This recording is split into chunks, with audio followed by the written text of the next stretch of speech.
ರಾಗ ತಾಳ ಬದ್ಧವಾಗಿ ಪದಗಳ ಮುಖಾಂತರ ನಮ್ಮ ಅನುಭವವನ್ನ ನಾವು ಕಂಡುಕೊಂಡಾಗ ಅವ್ರು ಎಂತ ಅನುಭಾವಿಗಳಿದ್ದಿರ್ಬಹುದು ಅನ್ನುವಂಥದ್ದನ್ನ ಒಂದ್ ಅಕ್ಷರ ಉಚ್ಚಾರಗಳನ್ನ ಬಿಟ್ರೆ ತಿಳಿಯುದಿಲ್ಲ. ಒಂದು ಅಕ್ಷರ ಹೆಚ್ಚಾಕಿದ್ರು ಅರ್ಥ ಆಗುದಿಲ್ಲ. ಅಷ್ಟ ಸೂಕ್ಷ್ಮ ಯಾವ್ದಾದ್ರು ಗ್ರಂಥ ಇದ್ರ ನಿಜಗುಣರ ಶಾಸ್ತ್ರಗಳು ಅನ್ನುವಂಥದ್ದನ್ನ ನಾವು ಕೇಳ್ಕೊಂಡು ಬಂದೀವಿ. ಈ ಒಂದು ಕೈವಲ್ಯ ಪದ್ಧತಿ ನಾವು ಲಕ್ಷ್ಯ ಕೊಟ್ಟು ನಾವು ಕೇಳದೇವಿ ತಿಳಿದೇವಿ ಅಂದ್ರೆ ಎಲ್ಲಾ ಗ್ರಂಥಗಳ ಸಾರವೂ ಗುರ್ತಾಕ್ಕದ. ಇದರ ಎಲ್ಲಾ ಸರ್ವ ವೇದ ಉಪನಿಷತ್ತುಗಳ ಸಾರವೇ ಈ ಕೈವಲ್ಯ ಪದ್ಧತಿ ಒಳಗೆ ಬಂದದ. ಯಾಕಂದ್ರ ನಮ್ಗ ಅನುಭವಕ್ಕೂ ಬರ್ಲಿ, ನಮ್ಗ ಅಂತಃಕರಣ ದೋಷ ಇದ್ದ ಸಂಬಂಧ ತಿಳಿದಿಲ್ಲ ಅನ್ನುವಂತ ಉದ್ದೇಶ ಇಟ್ಕೊಂಡು ಅವರು ಶಿವನನ್ನ ಕುರಿತು ತಪಸ್ಸು ಮಾಡ್ರಿ, ಧ್ಯಾನ ಮಾಡ್ರಿ, ಶಿವನನ್ನ ಒಲಿಸ್ಕೋರಿ, ಶಿವನಲ್ಲಿ ನನ್ನಲ್ಲಿರುವ ದೋಷಗಳನ್ನ ಅವಾಗ ತೋರಿಸಿರಿ, ಅವನಲ್ಲೇ ಪ್ರಾರ್ಥನೆ ಮಾಡ್ಕೋರಿ ಅನ್ನುವಂಥದ್ದನ್ನ ಆ ಶಿವನನ್ನ ಕರುಣೆ ಪಡಿಬೇಕಾದ್ರೆ ಏನು ಸಾಧನೆ ಮಾಡಬೇಕು ಅನ್ನುವಂಥದ್ದನ್ನ ನಮ್ಗ ಈ ಅಂತಃಕರಣ ಶುದ್ಧಿ ಏನೇನು ಬೇಕು ಅನ್ನುವಂಥದ್ದನ್ನ ಇವನ್ ನಾಮಸ್ಮರಣೆ, ಜಪ, ತಪ ಮತ್ತು ಯೋಗ, ಉಪವಾಸ ಇವೆಲ್ಲಾನು ಬೇಕು. ಮೊದಲಿಗೆ ಇವೆಲ್ಲ ಬೇಕು, ಅಂತಃಕರಣ ಶುದ್ಧಿಗೆ ಬೇಕು. ಯಾವಾಗ ಅಂತಃಕರಣ ಶುದ್ಧ ಆಯ್ತು ಅಂದ್ರ ನಿಜಗುಣರ ಜೀವ ಸಂಬೋಧನೆ ತಿಳಿತದ. ಮತ್ತ ಜೀವ ತಿಳಿತು ಅಂದ್ರ ನಮಗ ಈ ಲೋಕದೊಳಗಿರುವಂತ ಬಯಕೆ ನಷ್ಟ ಆಕ್ಕದ. ಈ ಲೋಕದ ಜನ ಹೆಂಗ ಓಡ್ತಾರೆ ವಿಷಯ ಸುಖಕ್ಕಾಗಿ, ಇದ್ರಾಗ ವಿಷಯ ಸುಖ ಇಲ್ಲ, ವಿಷಯದೊಳಗ ಸುಖ ಇಲ್ಲ ಅನ್ನುವಂಥದ್ದನ್ನ ನಮ್ಮ ಅನುಭವಕ್ಕೆ ಬರ್ತದ ಅನ್ನುವಂಥದ್ದನ್ನ ಜೀವನ ಅನುಭವಕ್ಕೆ ಬಂತು ಅಂದ್ರೆ ನೀತಿ ಉಳ್ಳವನ ಆಗ್ತಾನ. ನೀತಿ ಉಳ್ಳವನ ಆದನ ಅಂದ್ರ ಅವಾಗೊಂದು ಮನುಷ್ಯ ಒಂದ್ ದಗದ್ ಬೇಕಲ್ಲ, ಆ ತನ್ನ ಸ್ವರೂಪದೊಳಗ ಸ್ಥಿತಿ ಮಾಡಿ ಯೋಗವನ್ನ ಮಾಡ್ತಾನ. ಯೋಗದ ದ್ವಾರ, ಯೋಗದ ಮುಖಾಂತರ ಯಥಾರ್ಥವಾದ ತನ್ನ ನಿಜ ಸ್ವರೂಪ ಜ್ಞಾನವನ್ನು ಮಾಡ್ಕೊಳಕ ಈ ಕೈವಲ್ಯ ಪದ್ಧತಿ ಶ್ರೇಷ್ಠವಾದ ಗ್ರಂಥ ಅನ್ನುವಂಥದ್ದನ್ನ ನಾವು ಕೇಳ್ಕೊಳ್ತ ಬಂದೀವಿ. ನಾವು ಇವತ್ತ ಶ್ರೀ ಗುರು ವಚನ ಪಡ್ಕೊಂಡು ನಾವ್ ಇಲ್ಲಿ ತನ ವಿಚಾರ ಮಾಡಿದ್ವಿ. 20ನೇ ಪದ್ಯ ಶಿವಕಾರುಣ್ಯ ಸ್ಥಳದೊಳಗೆ 20ನೇ ಪದ್ಯವನ್ನ ನಿನ್ನೆ ದಿವಸ ನಾವೆಲ್ಲರೂ ಹೇಳ್ಕೊತ ಬಂದೇವಿ. ಬಹಳ ಚಂದ ಹೇಳಿದ್ರು. ಇವತ್ತನ್ನ ಅನೇಕ ಮಹಾತ್ಮರು ಕೂಡ ಹಿಂದಾಡೆ ಒಬ್ರು ಮತ್ತಿಷ್ಟು ಅನುಭವ ತಂದು ಹೆಂಗ ಕುಶ್ಬಿ ಎತ್ತಿ ಬಡದು ಕಾಳನ್ನೇ ಹೊರಗೆ ತೆಗಿತಾರ, ಹಂಗ ಒಬ್ರು ಮತ್ತೊಂದು ಉದಾಹರಣೆ, ಮತ್ತೊಂದು ದೃಷ್ಟಾಂತ, ಮತ್ತು ತಮ್ಮಗಾದಂತ ಅನುಭವವನ್ನ ನಮ್ ಗ್ರೂಪ್ನಾಗ ಎಲ್ಲರೂ ಹೇಳ್ಕೊತ ಬರೋದ್ರಿಂದ ನಮ್ಮೆಲ್ಲರಿಗೂ ಮತ್ತಿಷ್ಟು ಸ್ಪಷ್ಟ ಅನುಭವ ಆಗ್ತದ ಅನ್ನುವಂಥದ್ದನ್ನ ನಾವು ನಿನ್ನೆ ಇವತ್ತೆಲ್ಲರೂ ಹೇಳುವುದರಿಂದ ಗುರ್ತಾಯ್ತು. ಇವತ್ತ ನಿನ್ನೆ ದಿವಸ 20ನೇ ಪದದೊಳಗ 1, 2 ಮಾಡಿ ಇನ್ನೊಂದು 3ನೇದು ಉಳಿದಿತ್ತು. ಅಂದ್ರೆ ಇದ್ರೊಳಗ ಒಂದು ನುಡಿ ಒಳಗ ಎಷ್ಟು ಇದು ಮಾಡ್ಯಾರ ಅಂದ್ರೆ 8 ಅರ್ಥಗಳನ್ನ ಇಟ್ಟಾರ. 8 ಪದಗಳ ಒಂದು ಪದ್ಯದೊಳಗ 8 ನುಡಿಗಳ ಒಳಗ ಒಂದೊಂದಕ್ಕೆ ಒಂದೊಂದು ಅರ್ಥವನ್ನೇ ಇಟ್ಕೊಂಡು ಬಂದಾರ ಅನ್ನುವಂಥದ್ದನ್ನ ನಾವು ನಿನ್ನೆ ಕೇಳ್ಕೊಂಡು ಬಂದೇವಿ. ಇಲ್ಲಿ ನಿನ್ನೆ ಏನಪ್ಪಾ ಅಂದ್ರೆ ಕರುಣಿಸಿ ಅನ್ನೋಳು 20ನೇ ಸೂತ್ರ ಕೈವಲ್ಯ ಪದ್ಧತಿ ಒಳಗ ಜೀವ ಇಲ್ಲ, ಇದು ಶಿವಕಾರುಣ್ಯ ಸ್ಥಳದೊಳಗ 20ನೇ ಪದ್ಯ ಎಲ್ಲರಲ್ಲಿ ಬುಕ್ ಅದ.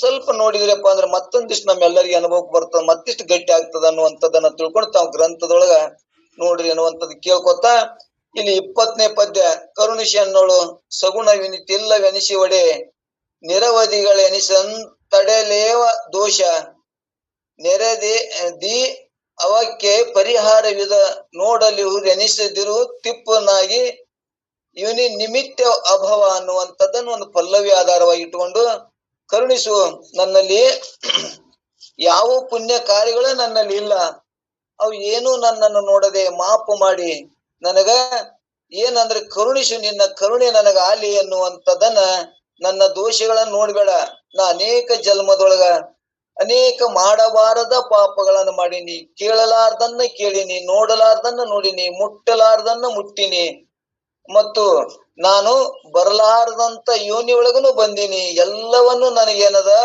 ಈಗ ಅನುಭವಕ್ಕೆ ಬರಾಕತ್ತದ, ಸ್ಮರಣಕ್ ಬರಾಕತ್ತದ. ನನಗ ನಾಯಿ ಹಂಗ ಓದ್ರಾಕ್ ಬರ್ತದ, ಬೆಕ್ಕಿನ ಹಂಗ ಓದ್ರಾಕ್ ಬರ್ತದ, ಎಲ್ಲಾ ಪಾಪಗಳನ್ನು ನಾನು ಸ್ಮರಣಕ್ ಬರ್ತದ ಅಂದ್ರೆ ನಾ ಎಲ್ಲಾನು ಮಾಡ್ಕೋತಾನೆ ಬಂದೀನಿ. ಅಭವ, ನನ್ನ ಪಾಪಗಳು ನನ್ನ ತಪ್ಪುಗಳು ಅನಂತ ಕೋಟಿ ಅದಾವು, ನಿನ್ನ ಸೈರಣಿಗೆ ಲೆಕ್ಕವಿಲ್ಲ. ಅದಕ್ಕ ನೀನ್ ಏನು ಮಾಡು, ನನ್ನನ್ನ ಮಾಪು ಮಾಡಿ ನೀ ನನ್ನನ್ನು ಕರುಣಿಸು. ಅಭವ ಪರಮಾತ್ಮ, ನಿನ್ ಬಿಟ್ರೆ ಮತ್ತಾರು ನನ್ನನ್ನು ಕರುಣಿಸ್ತಾರ, ನೀನ್ ಒಬ್ನೇ ಅಲ್ಲ ಅನ್ನುವಂಥದ್ದನ್ನಲ್ಲಿ ಜೀವಿ ಆ ಪರಮಾತ್ಮನಲ್ಲಿ ಪ್ರಾರ್ಥನೆ ಮಾಡ್ಕೋತ ಬಂದಾನ ಅನ್ನುವಂಥದ್ದನ್ನ ನಿನ್ನೆ ನೋಡ್ಕೊಂಡು ಬಂದೀವಿ. ಅಂದ್ರೆ ನಾವು ನಾವು ಸ್ಮರಣ ಮಾಡ್ಕೊಳ್ಳೋದು, ನಾ ಎಂತಿಂತ ಪಾಪ ಕಾರ್ಯಗಳನ್ನ ಮಾಡಿನಲ್ಪ, ಅದಕ್ಕೆ ನನಗ್ ಶಾಸ್ತ್ರ ದೌಡ್ ಗಟ್ಟಿ ಆಗೋದು, ಶಾಸ್ತ್ರ ತಿಳಿದಂಗ ಆಗ್ತದ, ಆದ್ರ ಅದ್ ಅನುಭವಕ್ಕೆ ಹೋಗೋಲ್ಯಾಕ ಗಟ್ಟಿ ಆಗೋಲ್ದು, ಅನುಭವಕ್ಕೆ ಬಂದ್ರು ಕೂಡ ನಮ್ಗ ಆ ಸ್ಥಿತಿ ಆಗೋಲ್ದು. ಮತ್ತ ಸ್ಥಿತಿ ಆಗೋ ಪರಿಸ್ಥಿತಿ ಬಂದಾಗ ಮತ್ತ ಶಾಸ್ತ್ರವನ್ನ ಹೇಳಿ ಪಂಡಿತ ಅನಿಸ್ಕೊಳ್ದಾಗ ಮತ್ತ ವೃತ್ತಿ ಹೊರಗೆ ಬರ್ತದ. ಎಷ್ಟು ನಿನ್ನ ಅಗಾಧವಾದ ಶಕ್ತಿ ಅದಲ್ಲಪ್ಪ, ನನ್ನ ನಿಜ ಸ್ವರೂಪ ಸ್ಥಿತಿ ಆಗ್ಬೇಕಂದ್ರ ಇವೆಲ್ಲವೂ ಕೂಡ ನನಗೆ ಯಾಕ ಅನುಭವಕ್ಕೆ ಬರಲ್ಲ ಅಂದ್ರ ನಮ್ಮಲ್ಲಿ ಇನ್ನ ಅನೇಕ ದೋಷಗಳು ಬಯಕೆಗಳದಾವಲ್ಲ, ಅದಕ್ಕೆ ಅನುಭವಕ್ಕೆ ಬರುದಿಲ್ಲ ಅನ್ನುವಂಥದ್ದು ನಮಗ್ ಕಂಡ್ಕೊಳ್ಬೇಕ್ರಿ. ನಾ ಹೇಳುದ್ರ ನೀವ್ ಹೇಳಿದ್ರ ನನಗೋಕ್ ಬರಲ್ಲ, ನಮಗ ಇವು ದೋಷ ದರ್ಶನ ಕಾಣಿ ನಮಗ್ ಹೇ ಅನಿಸ್ಬೇಕು. ಅವಾಗ ಏನಾಗ್ತದ, ಈ ದೋಷಗಳನ್ನ ಕಳ್ಕೊಂಡು ನಿಜವಾದ ಗುರುಪಾದವನ್ನ ಹಿಡ್ಕೊಂಡು ಅವ ಏನ್ ಮಾಡ್ತಾನ, ವೃತ್ತಿನೇ ಹೊರಗೆ ಬಿಡುದಿಲ್ಲ. ಅವಾಗ ತಾನೇ ಅಂತಃಕರಣ ದೋಷ ತಾನೇ ಹೋಗ್ತಾವ. ಯಾವಾಗಲೂ ಶಾಸ್ತ್ರ, ಯಾವಾಗಲೂ ಗುರುವಿನಲ್ಲಿರುವಂತ ಸೇವಾ ಭಾವಗಳನ್ನ ಇಟ್ಟುಕೊಂಡು ಜ್ಞಾನವನ್ನ ಪಡ್ಕೊಂಡೇವಂದ್ರ, ಶಾಸ್ತ್ರವನ್ನು ತಿಳಿತು ಅಂದ್ರ ನಮ್ಮಂತ ಧನ್ಯರು ಯಾರು ಇಲ್ಲ ಅನ್ನುವಂಥದ್ದನ್ನ ಒಂದೊಂದು ನುಡಿಯೊಳಗೆ ನಾವು ಮಾಡಿದಂತ ಪಾಪ, ನಮ್ಮಲ್ಲಿ ಇರುವಂತ ಬಯಕೆ ದೋಷಗಳು, ನಮಗ ತೀವ್ರತೆಯ ಮೋಕ್ಷ ಭಾವ ಇಲ್ಲದ ಗುಣಗಳು ಅನ್ನ ಇವತ್ತ ನಮ್ಗೆ ಎತ್ತಿ ತೋರಿಸ್ತಾರ. ನಮ್ಮ ಇಂಥ ದೋಷಗಳು ನಿಮ್ಮಲ್ಲಿ ಅದಾವಪ್ಪ, ಇಂಥ ದೋಷಗಳನ್ನ ಕಳ್ಕೊಳಕ ಅಂತಂದು ಸಾಧನೆ ಮಾಡ್ರಿ. ಇಷ್ಟು ಜನ್ಮದಾಗ ಹುಟ್ಟಿ ಬಂದೇವಿ, ಇಷ್ಟು ಮಾಡ್ಲಾರ್ದ ಪಾಪಗಳನ್ನು ಮಾಡೇವಿ, ತಿನ್ನಲಾರ್ದನ್ನು ತಿಂದೇವಿ. ಎಲ್ಲವನ್ನು ನಾವ್ ಏನ್ ಮಾಡ್ಯವಪ್ಪ ಅಂದ್ರ ಮಾಡ್ಕೋತಿ, ಎಲ್ಲಾ ಅಂದ್ರೆ ಎಲ್ಲಾ ಜನ್ಮದೊಳಗ ಏನು ತಿನ್ನಬಾರ್ದು ಎಲ್ಲಾ ತಿನ್ಕೋತೇನೆ ಬಂದೇವಿ. 84 ಲಕ್ಷ ಇವನೊಳಗ್ ತಿರುಗಿ ಬರ್ಬೇಕಾದ್ರ ನಾವ್ ಯಾವ್ದು ಮಾಡಿಲ್ಲ, ಎಲ್ಲಾನು ಮಾಡೇವಂತ ಅರ್ಥ ಇಲ್ಲಿ. ನಾವ್ ಎಲ್ಲಾನು ಮಾಡ್ಕೋತ ಬಂದೇವಿ. ಈ ಮನುಷ್ಯ ಜನ್ಮದಾಗ ಏನೋ ನಮ್ಗೊಂದಿಷ್ಟು ಹಿತ ಆಗಿ ತೋರ್ತದ, ಆದ್ರ ಇದ್ರಾಗೂ ಕೂಡ 3 ತಾಪಗಳನ್ನ, ಆಧ್ಯಾತ್ಮಿಕ, ಆದಿ ಭೌತಿಕ, ಆದಿ ದೈವಿಕ, ಇದು ತಾಪ ನಾವೆಲ್ಲರೂ ಅನುಭವಿಸಬೇಕು. ಮತ್ತು ಇನ್ನು ಅನೇಕ 1, 2 ಸಾವಿರ ಕೋಟಿಗಳ ದುಃಖಗಳು ಎನಗ ಒಂದೊಂದು ವಿಚಾರ ಮಾಡಿದ್ರ ಪದ್ಯದೊಳಗೆ ಕೇಳ್ಕೊಂತ ಹೊಂಟೇವಿ. ಇಷ್ಟೆಲ್ಲಾ ಇದ್ರೂ ಕೂಡ ನೀನ್ ಯಾಕ ಗಟ್ಟಿಯಾಗಿ ಆ ಪರಮಾತ್ಮನನ್ನ ನಂಬಲಿ, ಪರಮಾತ್ಮನನ್ನ ನಂಬಿ ಬಹುದಿಂದ ಪಾರಾಗ್ಬೇಕು ಅಂತ ನಿನಗೆ ಯಾಕೆ ಭಾವ ಗಟ್ಟಿ ಆಗೋಲ್ದು ಅನ್ನುವಂಥದ್ದನ್ನ ನಮ್ಮ ಜೀವಕ್ಕೆ ಹೇ ಆಗಲಿ. ದೌಡ ಇದನ್ನ ಈ ದೇಹಾದಿ ಬುದ್ಧಿಗಳನ್ನ ನಷ್ಟ ಮಾಡಿ ಆತ್ಮ ಬುದ್ಧಿ ಒಳಗೆ ಸ್ಥಿತಿ ಆಗ್ಲಿ ಅನ್ನುವಂಥದ್ದೊಂದು ನಿಜಗೊಂಡ್ರಿ ಒಂದು ವಿಚಾರ, ಸಂಕಲ್ಪ. ನಾವ್ ಇನ್ನ ದೇಹಾದಿ ಬುದ್ಧಿ ನಷ್ಟ ಮಾಡ್ಕೋಬೇಕು ಅನ್ನೋದು ವಿಚಾರ ಇಲ್ಲ. ಆತ್ಮ ಬುದ್ಧಿ ಬಲಿಸ್ಬೇಕು, ಆತ್ಮ ಬುದ್ಧಿ ಒಳಗೆ ನಾನು ಸ್ಥಿತಿ ಮಾಡಬೇಕು, ಆತ್ಮನೇ ನಾನು ಅದೀನಿ ಅನ್ನುವಂತ ಭಾವ ಗಟ್ಟಿ ಆಗ್ಲಾರ್ಕ ಏನಾಗ್ತದ, ಇನ್ನ ದೇಹಾದಿ ಬುದ್ಧಿ ಕಡೆನೆ ಓಡ್ತದ. ಅದಕ್ಕೆ ನಮಗ್ ಇನ್ನೊಂದಿಷ್ಟು ಹೇಯ ತೋರ್ಸಿ, ನೋಡಪ್ಪ ಇಷ್ಟು ಸುಮಾರು ಅದು, ಅದನ್ನ ಮಾಡ್ಬೇಡ ಅಂತ ಹೇಳ್ತಿರ್ತಾರ ಹಿರಿಯರು. ತಾಯಿ ಮಕ್ಕಳಿಗೆ ಹೇಳ್ತಾಳ, ಅಲ್ಲಿ ಹೋಗ್ಬೇಡ, ಅಲ್ಲಿ ಹೋದ್ರ ಅವ್ರು ಹೊಡಿತಾರ, ಕೈ ಸುಟ್ಕೋತಿ, ಅಲ್ಲಿ ಬೆಂಕಿ, ಎಲ್ಲಾ ಹೇಳ್ತಾರ. ಹೇಳಿದ್ರು ನಾವು ಏನ್ ಮಾಡ್ತೇವಪ್ಪ ಅಂದ್ರ, ಹೇಳ್ತಾರಂದ್ರ ಮತ್ತಿಷ್ಟ ಏನು ವಿಶೇಷ ಇರ್ಬೇಕು, ಏನಿರ್ಬೇಕು ಅಂತೇಳಿ ನಾವ್ ಮತ್ತೆ ಏನಾಗ್ತೇವಿ, ನಾವ್ ಮತ್ತ ಅಲ್ಲಿ ಕೈ ಸುಟ್ಕೊಂಡೇ ಬಿಡ್ತೇವೆ. ಹಂಗಿಲ್ಲಿ ನಿಜಗೊಂಡ್ರು ಸ್ವಲ್ಪ ಮನಸ್ಸಿಗೆ ಹೇಯ ಮಾಡ್ರಿ. ಮನಸ್ಸಿಗೆ ಹೇಯ ಆಯ್ತು ಅಂದ್ರ ಆ ಕಡೆ ಹೋಗುದಿಲ್ಲ. ಯಾವುದು ಈ ದೇಹಾದಿ ಬುದ್ಧಿಗಳ ವ್ಯವಹಾರಗಳು ಏನದಾವಲ್ಲ, ಈ ದೇಹಾದಿ ವ್ಯವಹಾರಗಳು ನಾನು ಅಂದ್ರ ಇವ್ ಮಾಡ್ಲಾರ್ದು ಪಾಪ ಮಾಡ್ತಾನ, ತಿನ್ಲಾರ್ದು ತಿತ್ತಾನ, ಮುಟ್ಟಲಾರ್ದು ಮುಟ್ತಾನ, ನೋಡ್ಲಾರ್ದು ನೋಡಿ ಇವ ಏನಾಗ್ತಾನ, ಮತ್ತಿಷ್ಟು ಈ ಭವಚ ತರಣಿಕೆ ಒಳಗನೆ ತಿರುಗ್ತಾ ಇರ್ತಾನ. ಅಂದ್ರೆ ಈ ಹುಟ್ಟು ಸಾವು ಚಕ್ರದೊಳಗೆ ಇರ್ತಾನ ಅನ್ನುವಂಥದ್ದನ್ನ ಇಲ್ಲಿ ನಿನ್ನೆ ದಿವಸ ಎಲ್ಲರೂ ಹೇಳ್ಕೋತ ಬಂದಾರ. ಇವತ್ತು ಇನ್ನೊಂದ್ ಸ್ವಲ್ಪ ಅದನ್ನು ಒಳ್ಳೆಯ 3ನೇ ಪಲ್ಲವಿಯನ್ನು ಹೇಳಿ ಮುಂದಕ್ಕೆ ಹೋಗೋಣ. 3ನೇ ಪಲ್ಲವಿ ಮುಗಿಸೋಣ. ಅಂದ್ರೆ ಏನ್ ಹೇಳಿದ್ರು ಇಲ್ಲಿ, ಜನಿಸಬಾರದ ಯೋನಿ, ಮರಣವಾಗದ ತಾಣ, ವಸುಗೆಡೆಯದ ರೀತಿ, ಮೋಹಿಸದ ವಿಷಯ. ಯಾವುದು ನಾ ವಿಷಯಗಳನ್ನ ಮೋಹಿಸಿಲ್ಲ, ಯಾವ ಯೋನಿ ಒಳಗೆ ಹುಟ್ಟು ಬಂದಿಲ್ಲ, ನಾವು ಮರಣ ಭೂಮಿ ಮ್ಯಾಗ ಎಲ್ಲಿ ನಮ್ಮನ್ನ ಮಣ್ಣು ಕೊಟ್ಟಿಲ್ಲ. ಇಷ್ಟೆಲ್ಲಾ ಒಂದೊಂದು ತನುವಂಟದ ರುಚಿ, ಯಾವ ರೋಗ ಬಂದಿಲ್ಲ. ಮುಖಗೆಡಿಸದ ಲಜ್ಜೆ, ನಮಗ ಲಜ್ಜೆ ಅಂದ್ರ ಅಸಹ್ಯ, ಎಲ್ಲಿ ಹೋಗಿದ್ರೆ ನಮಗ ಅಸಹ್ಯ ಇಲ್ಲ, ಎಲ್ಲಾ ಕಡೆನೂ ಅಸಹ್ಯ ಆಗ್ಯದ, ಎಲ್ಲಾ ಕಡೆ ಬೇಸ್ಕೊಂಡೇ ಬಂದೇವ್ ನಾವು. ಒಂದೇ ಜನ್ಮ ಅಲ್ಲ, ಅನಂತ ಜನ್ಮದೊಳಗೆ ಇವೆಲ್ಲದಾವ್ ನಮ್ಮಲ್ಲಿ. ಮುಖಗೆಡಿಸದ ಲಜ್ಜೆ, ಮನವ ನಡೆಸದ ಚಿಂತೆ, ಯಾವ ಚಿಂತೆ ಮಾಡಿಲ್ಲ. 1 ಚಿಂತೆ 2 ಚಿಂತೆ, ಎಲ್ಲರಿಗೂ ಕೂಡ ಚಿಂತೆ. ಅಂದ್ರೆ ನಿಜಗೊಂಡ್ರು ಎಷ್ಟು ಹುಡುಕ್ಯಾಡಿ ನಮ್ಗೆ ತಿಳಿಸಿ ಹೇಳ್ತಾರ ನೋಡು. ಮನವ ನಡೆಸದ ಚಿಂತೆ, ಮರೆಯದ ಅರಿವು, ತೊನೆಯದ ವಿಕಾರ. ನಮ್ಮ ಮನಸ್ಸು ಯಾವುದಕ್ಕೂ ವಿಕಾರ ಆಗಿಲ್ಲ, ಎಲ್ಲದಕ್ಕೂ ವಿಚಾರ ಆಗ್ಯದ. ನಾವು ವಂಚನೆ ಮಾಡ್ಲಾರ್ದು ಭೂತಾದಿ ವಂಚನೆ, ಎಲ್ಲಾ ಭೂತಾದಿಗಳಿಂದ ನಾವು ವಂಚನೆಗೊಳಪಟ್ಟವ್ರೆ, ನಾವು ಮಾಡದವ್ರೆ. ಮಾಡದ ಅನ್ಯ ಧನ ಒಡನಾಟ ಅಂದ್ರ ಅನ್ಯ ಧನರ ಅಪಹರಣನೂ ಮಾಡೇವಿ ಎನ್ನುವಂಥದ್ದನ್ನ ಇಲ್ಲಿ ಹೇಳುವಂತ ಉದ್ದೇಶದ ಮುನಿಯದಿರಿ ಮುಟ್ಟಿವಹರ ವೆನಿಸಿಲ್ಲ ಅವಸ್ಥೆಯೊಳು ಸಿಲುಕಿದೆನು ಶಿವನೇ. 3 ಅವಸ್ಥೆಯೊಳಗ ನಾನು ದುಃಖವನ್ನೇ ಅನುಭವಿಸಿದೆ ಅನ್ನುವಂಥದ್ದನ್ನ ಇಲ್ಲಿ ಹೇಳ್ಕೋತ ಹೊಂಟಾರ. ಅಷ್ಟು ಅವಸ್ಥೆಗಳು ಸಿಲುಕಿ ನೋಡಿ ನಾನು 3 ತಾಪಗಳನ್ನು ಅನುಭವಿಸ್ತೀನಿ, ಅದಕ್ಕೆ ನನ್ನಿಂದ ಇದನ್ನ ಪಾರು ಮಾಡಿ ನನ್ನನ್ನ ರಕ್ಷಿಸು ಅನ್ನುವಂಥದ್ದನ್ನ ಇಲ್ಲಿ ಹೇಳ್ಕೋತ ಬಂದಾರ. ಇಲ್ಲಿ ಇನ್ನೊಂದು 2ನೇ ನುಡಿ ಒಳಗೆ ಇದನ್ನೆಲ್ಲ ನಿನ್ನೆ ಕೇಳ್ಕೊಂಡು ಬಂದೇವಿ. ಇಲ್ಲಿ 2ನೇ ನುಡಿ ಒಳಗೆ ಏನ್ ಹೇಳ್ತಾರಂದ್ರ, ಅಡಿ ಹಿಡಿದ ನೀತಿ ಮಾಡದ ಪಾಪ ಬೆಳೆಸಿ ಮೈ ವಿಡೆದ ಅಂಗಜ ಮುದ್ರೆ ಸುಡದ ತಾಪ ಜಡೆಯ ದೇವದೂತರೆಳೆಯುವ ನಿರತತಿ ನಿರತತಿ ಯುಕ್ಕ. ಅಂದ್ರೆ ಇಲ್ಲಿ ಇವು ಒಂದೊಂದುಗಳನ್ನ ನಾವು ಒಂದೊಂದು ನುಡಿಗೆಡಿಸದ ಕೊರತೆ, ನಿಂದಿಸದ ಸುಜ್ಜನ, ಕಡೆಗಾಣಿಸದ ಕೆಡಿಸದ ಬಾಳು, ಹರಣವನ್ನೇ ಬಿಡಬಹುದೆಂದು ಬಗೆಯದ ಬಡತನ, ಪಡೆಯದ ದೂಷಣ, ಒರೆಸಲೊಲ್ಲದೊಡೆ ಪೇಳುತ್ತೀಯನು ಮೃಡನೆ ಪರಮಾತ್ಮನೇ, ಇಲ್ಲಿ ಶಿವನೇ ನೀನ್ ನನಗೆ ಕರುಣಿಸು. ಅಂದ್ರೆ ಇಲ್ಲಿ ಪೇಳಲು ಅಂದ್ರೆ ಏನು, ಪೇರುತ್ತಿರುವುದು ಯಾವುದು ಬೇರೆ ಇರುವುದು ಅಂದ್ರೆ ಎಲ್ಲವೂ ಉಂಟೆಂಬ ಎಲ್ಲವೂ ನಾನು ಇದ್ರ ಸುತ್ತ ಹಾಕೊಂಡೇ ಬಂದೀನಿ, ಎಲ್ಲದ್ರಾಗೂ ನಾ ತಿರುಗೇ ಬಂದೀನಿ. ಮಾಡ್ಲಾರ್ದು ಮೋಸ ಮಾಡೀನಿ, ಮಾಡಲಾರ್ದಂಥದ್ದು ಕಳು ಮಾಡೀನಿ, ಎಲ್ಲ ವಂಚನೆ ಮಾಡಿ ಮಾಡಿ ಏನೋ ನನಗ ಹಿಂದಿನ ಸುಕೃತನೋ ಏನೋ ಪುಣ್ಯನೋ ಈಗ ಅವ್ಕುರ್ ಮ್ಯಾಗೆ ನನಗೆ ಹೇಯ ಬಂದದ. ಈಗ ಅವ್ಕುರ್ ನಾವು ಮಾಡ್ಲಾಕ್ ಹೋಗ್ತೇವನೋ ಅಂದ್ರೆ ಮಾಡಿಲ್ಲ. ಮನುಷ್ಯನಾಗ ಎಷ್ಟು ವಂಚನೆ ಮಾಡೇವಿ, ಎಲ್ಲರಿಗೂ ನಾವು ನಿಂದ ಮಾಡೇವಿ, ಯಾರನ್ನು ಬಿಟ್ಟಿಲ್ಲ. ಇವೆಲ್ಲ ನಮ್ಮ ಮನುಷ್ಯನೊಳಗ ದೋಷ ಅದಾವು. ಯಾಕಂದ್ರ ಚಿತ್ತಿನೊಳಗ ನಾವು ಹಿಂದಿನ ಅನಂತ ಜನ್ಮದ ಚಿತ್ತಿನೊಳಗ ಏನಾಗ್ಯದ, ಅದು ಸ್ಟಾಕ್ ರೂಮ್ನಾಗ ಅದಾವು. ಮೆಮ್ರಿ ಚಿಪ್ನ ಕಾಡಿನೊಳಗೆ ಇಷ್ಟೇ ಚಿಪ್ ಇರ್ತದ, ಅದ್ರಾಗ ಎಲ್ಲಾ ಪದಗಳು ಇರ್ತಾವ, ಎಲ್ಲಾ ಹಾಡ, ಎಲ್ಲಾ ಸಿನಿಮಾ ಎಲ್ಲಾ ಇರ್ತಾವ. ಇಷ್ಟೇ ಚಿಪ್, 5 GB ಚಿಪ್ನ್ಯಾಗ. ಇದು ನಮ್ದು 1000 GB ಚಿಪ್ಪ. ಈ ಚಿಪ್ನ್ಯಾಗ ಇದು ಒಂದೇ ಜನ್ಮದ ವಾಸನೆ ಇಲ್ಲ, ಅನೇಕ ಜನ್ಮದ ವಾಸನೆಗಳು, ನಾವು ಮಾಡಿದಂತ ಪಾಪಗಳು, ನಾವು ಮಾಡಿದಂತ ವಂಚನೆಗಳು ಎಲ್ಲ ನನ್ನೊಳಗೆ ಅದಾವು. ನನ್ನೊಳಗೆ ಒಂದಿಷ್ಟು ಒಳ್ಳೆ ಕಾರ್ಯ ಏನು ಮಾಡಿಲ್ಲ, ಒಳ್ಳೇದನ್ನೋದೇ ಇಲ್ಲ. ಒಳ್ಳೇದ ಮಾಡಿದ್ನಿ ಅಂದ್ರ ನನಗೆ ಎಂದೋ ಹಿಂದಕ್ಕೆ ಜ್ಞಾನ ಹಾಕಿತ್ತು, ಹಿಂದಕ್ಕೆ ನಾ ಸತ್ಸಂಗ ಮಾಡ್ಕೋತಿದ್ದೆ, ಗುರುವಿಗೆ ಶರಣಾಗತನಾಗ್ತಿದ್ದೆ, ನಾ ಎಂದೋ ಹಿಂದ ಮುಕ್ತ ಹಾಕಿದ್ದೆ. ನಾ ಹುಟ್ಟಿ ಬಂದೀನಿ ಅಂದ್ರೆ ಹಿಂದ ಮಾಡಿಲ್ಲ ಅಂತ ತಾತ್ಪರ್ಯ. ನಾ ಹುಟ್ಟಿ ಬಂದೀನಿ ಅಂದ್ರ ನಾ ಇನ್ನ ಅಂತ ಒಳ್ಳೆ ಕಾರ್ಯವನ್ನೇ ಮಾಡಿಲ್ಲ. ಒಂದ್ ವೇಳೆ ಒಳ್ಳೆ ಕಾರ್ಯ ಮಾಡಿದ್ನಿ ಅಂದ್ರ, ಜ್ಞಾನ ಮಾಡ್ಕೊಂಡಿದ್ನಿ ಅಂದ್ರ ಜ್ಞಾನಾಗ್ನಿಯೊಳಗ ನನ್ನ ಎಲ್ಲಾ ಕರ್ಮಗಳು ಸುಟ್ಟು ಹೋಗ್ತಿದ್ದು, ನಾನು ಮುಕ್ತನಾಗಿಸ್ತಿದ್ದೆ. ನನಗ ಈಗ ಹುಟ್ಟಿ ಬಂದೇನಂದ್ರ ನಾನು ಹಿಂದೆ ಎಂದೂ ಮಾಡಿಲ್ಲ ಒಳ್ಳೆ ಕಾರ್ಯ. ಅದಕ್ಕೆ ಎಳ್ಳೇನಿತು ನನ್ನಲ್ಲಿ ಏನೂ ಇಲ್ಲ. ಏನೋ ಈಗ ಒಂದಿಷ್ಟು ನಮ್ಗ ಕರುಣೆ ಆಗ್ಯದ ಅಂತೇಳಿ ಶಾಸ್ತ್ರಕ್ಕೆ ಬಂದೇವಿ, ಶಾಸ್ತ್ರ ತಿಳಿಯಾಕತ್ತದ. ವಿವೇಕ ಉದಯದಿಂದ ಬೇರ್ಪಡಿಸಿ ಅನಾತ್ಮದ ಮತ್ತು ಆತ್ಮನ ವಿಚಾರಗಳನ್ನ, ಸತ್ಯದ ಮತ್ತು ಅಸತ್ಯದ ಕಾರ್ಯಗಳನ್ನ ಈಗ ನಮ್ಗೆ ಗುರ್ತಾಗಕತ್ತದ. ಹೌದಲ್ಪ, ಇದ್ರಾಗ ಇಷ್ಟು ದುಃಖದ, ಈಗ ವಿವೇಕ ಬಂದದ. ಇದ್ರಾಗ ನಾವು ಬೇರ್ಪಡಿಸಿ ತಿಳಿಯುವಂತ ಈ ಶಕ್ತಿ ನಮ್ಗೆ ಈಗ ಬಂದದ. ಇದ್ರಾಗ ಇಷ್ಟು ಹಾಲಿನಾಗ ಇಷ್ಟು ನೀರದ ಹೇಳಕತ್ತೀವಿ, ಎಲ್ಲ ಗುರ್ತಾಕತ್ತ. ನನ್ನಲ್ಲಿ ಇಷ್ಟು ದೋಷದ, ನನ್ನಲ್ಲಿ ಇಷ್ಟು, ಈಗ ನಾ ಈಗ ಪುಣ್ಯ ಮಾಡಕತ್ತೀನಿ, ಇಷ್ಟು ಪುಣ್ಯ ನನ್ನಲ್ಲಿ ಅದ ಅನ್ನೋದು ಈಗ ನಮ್ಗೆ ಗುರ್ತಾಗಕತ್ತದ.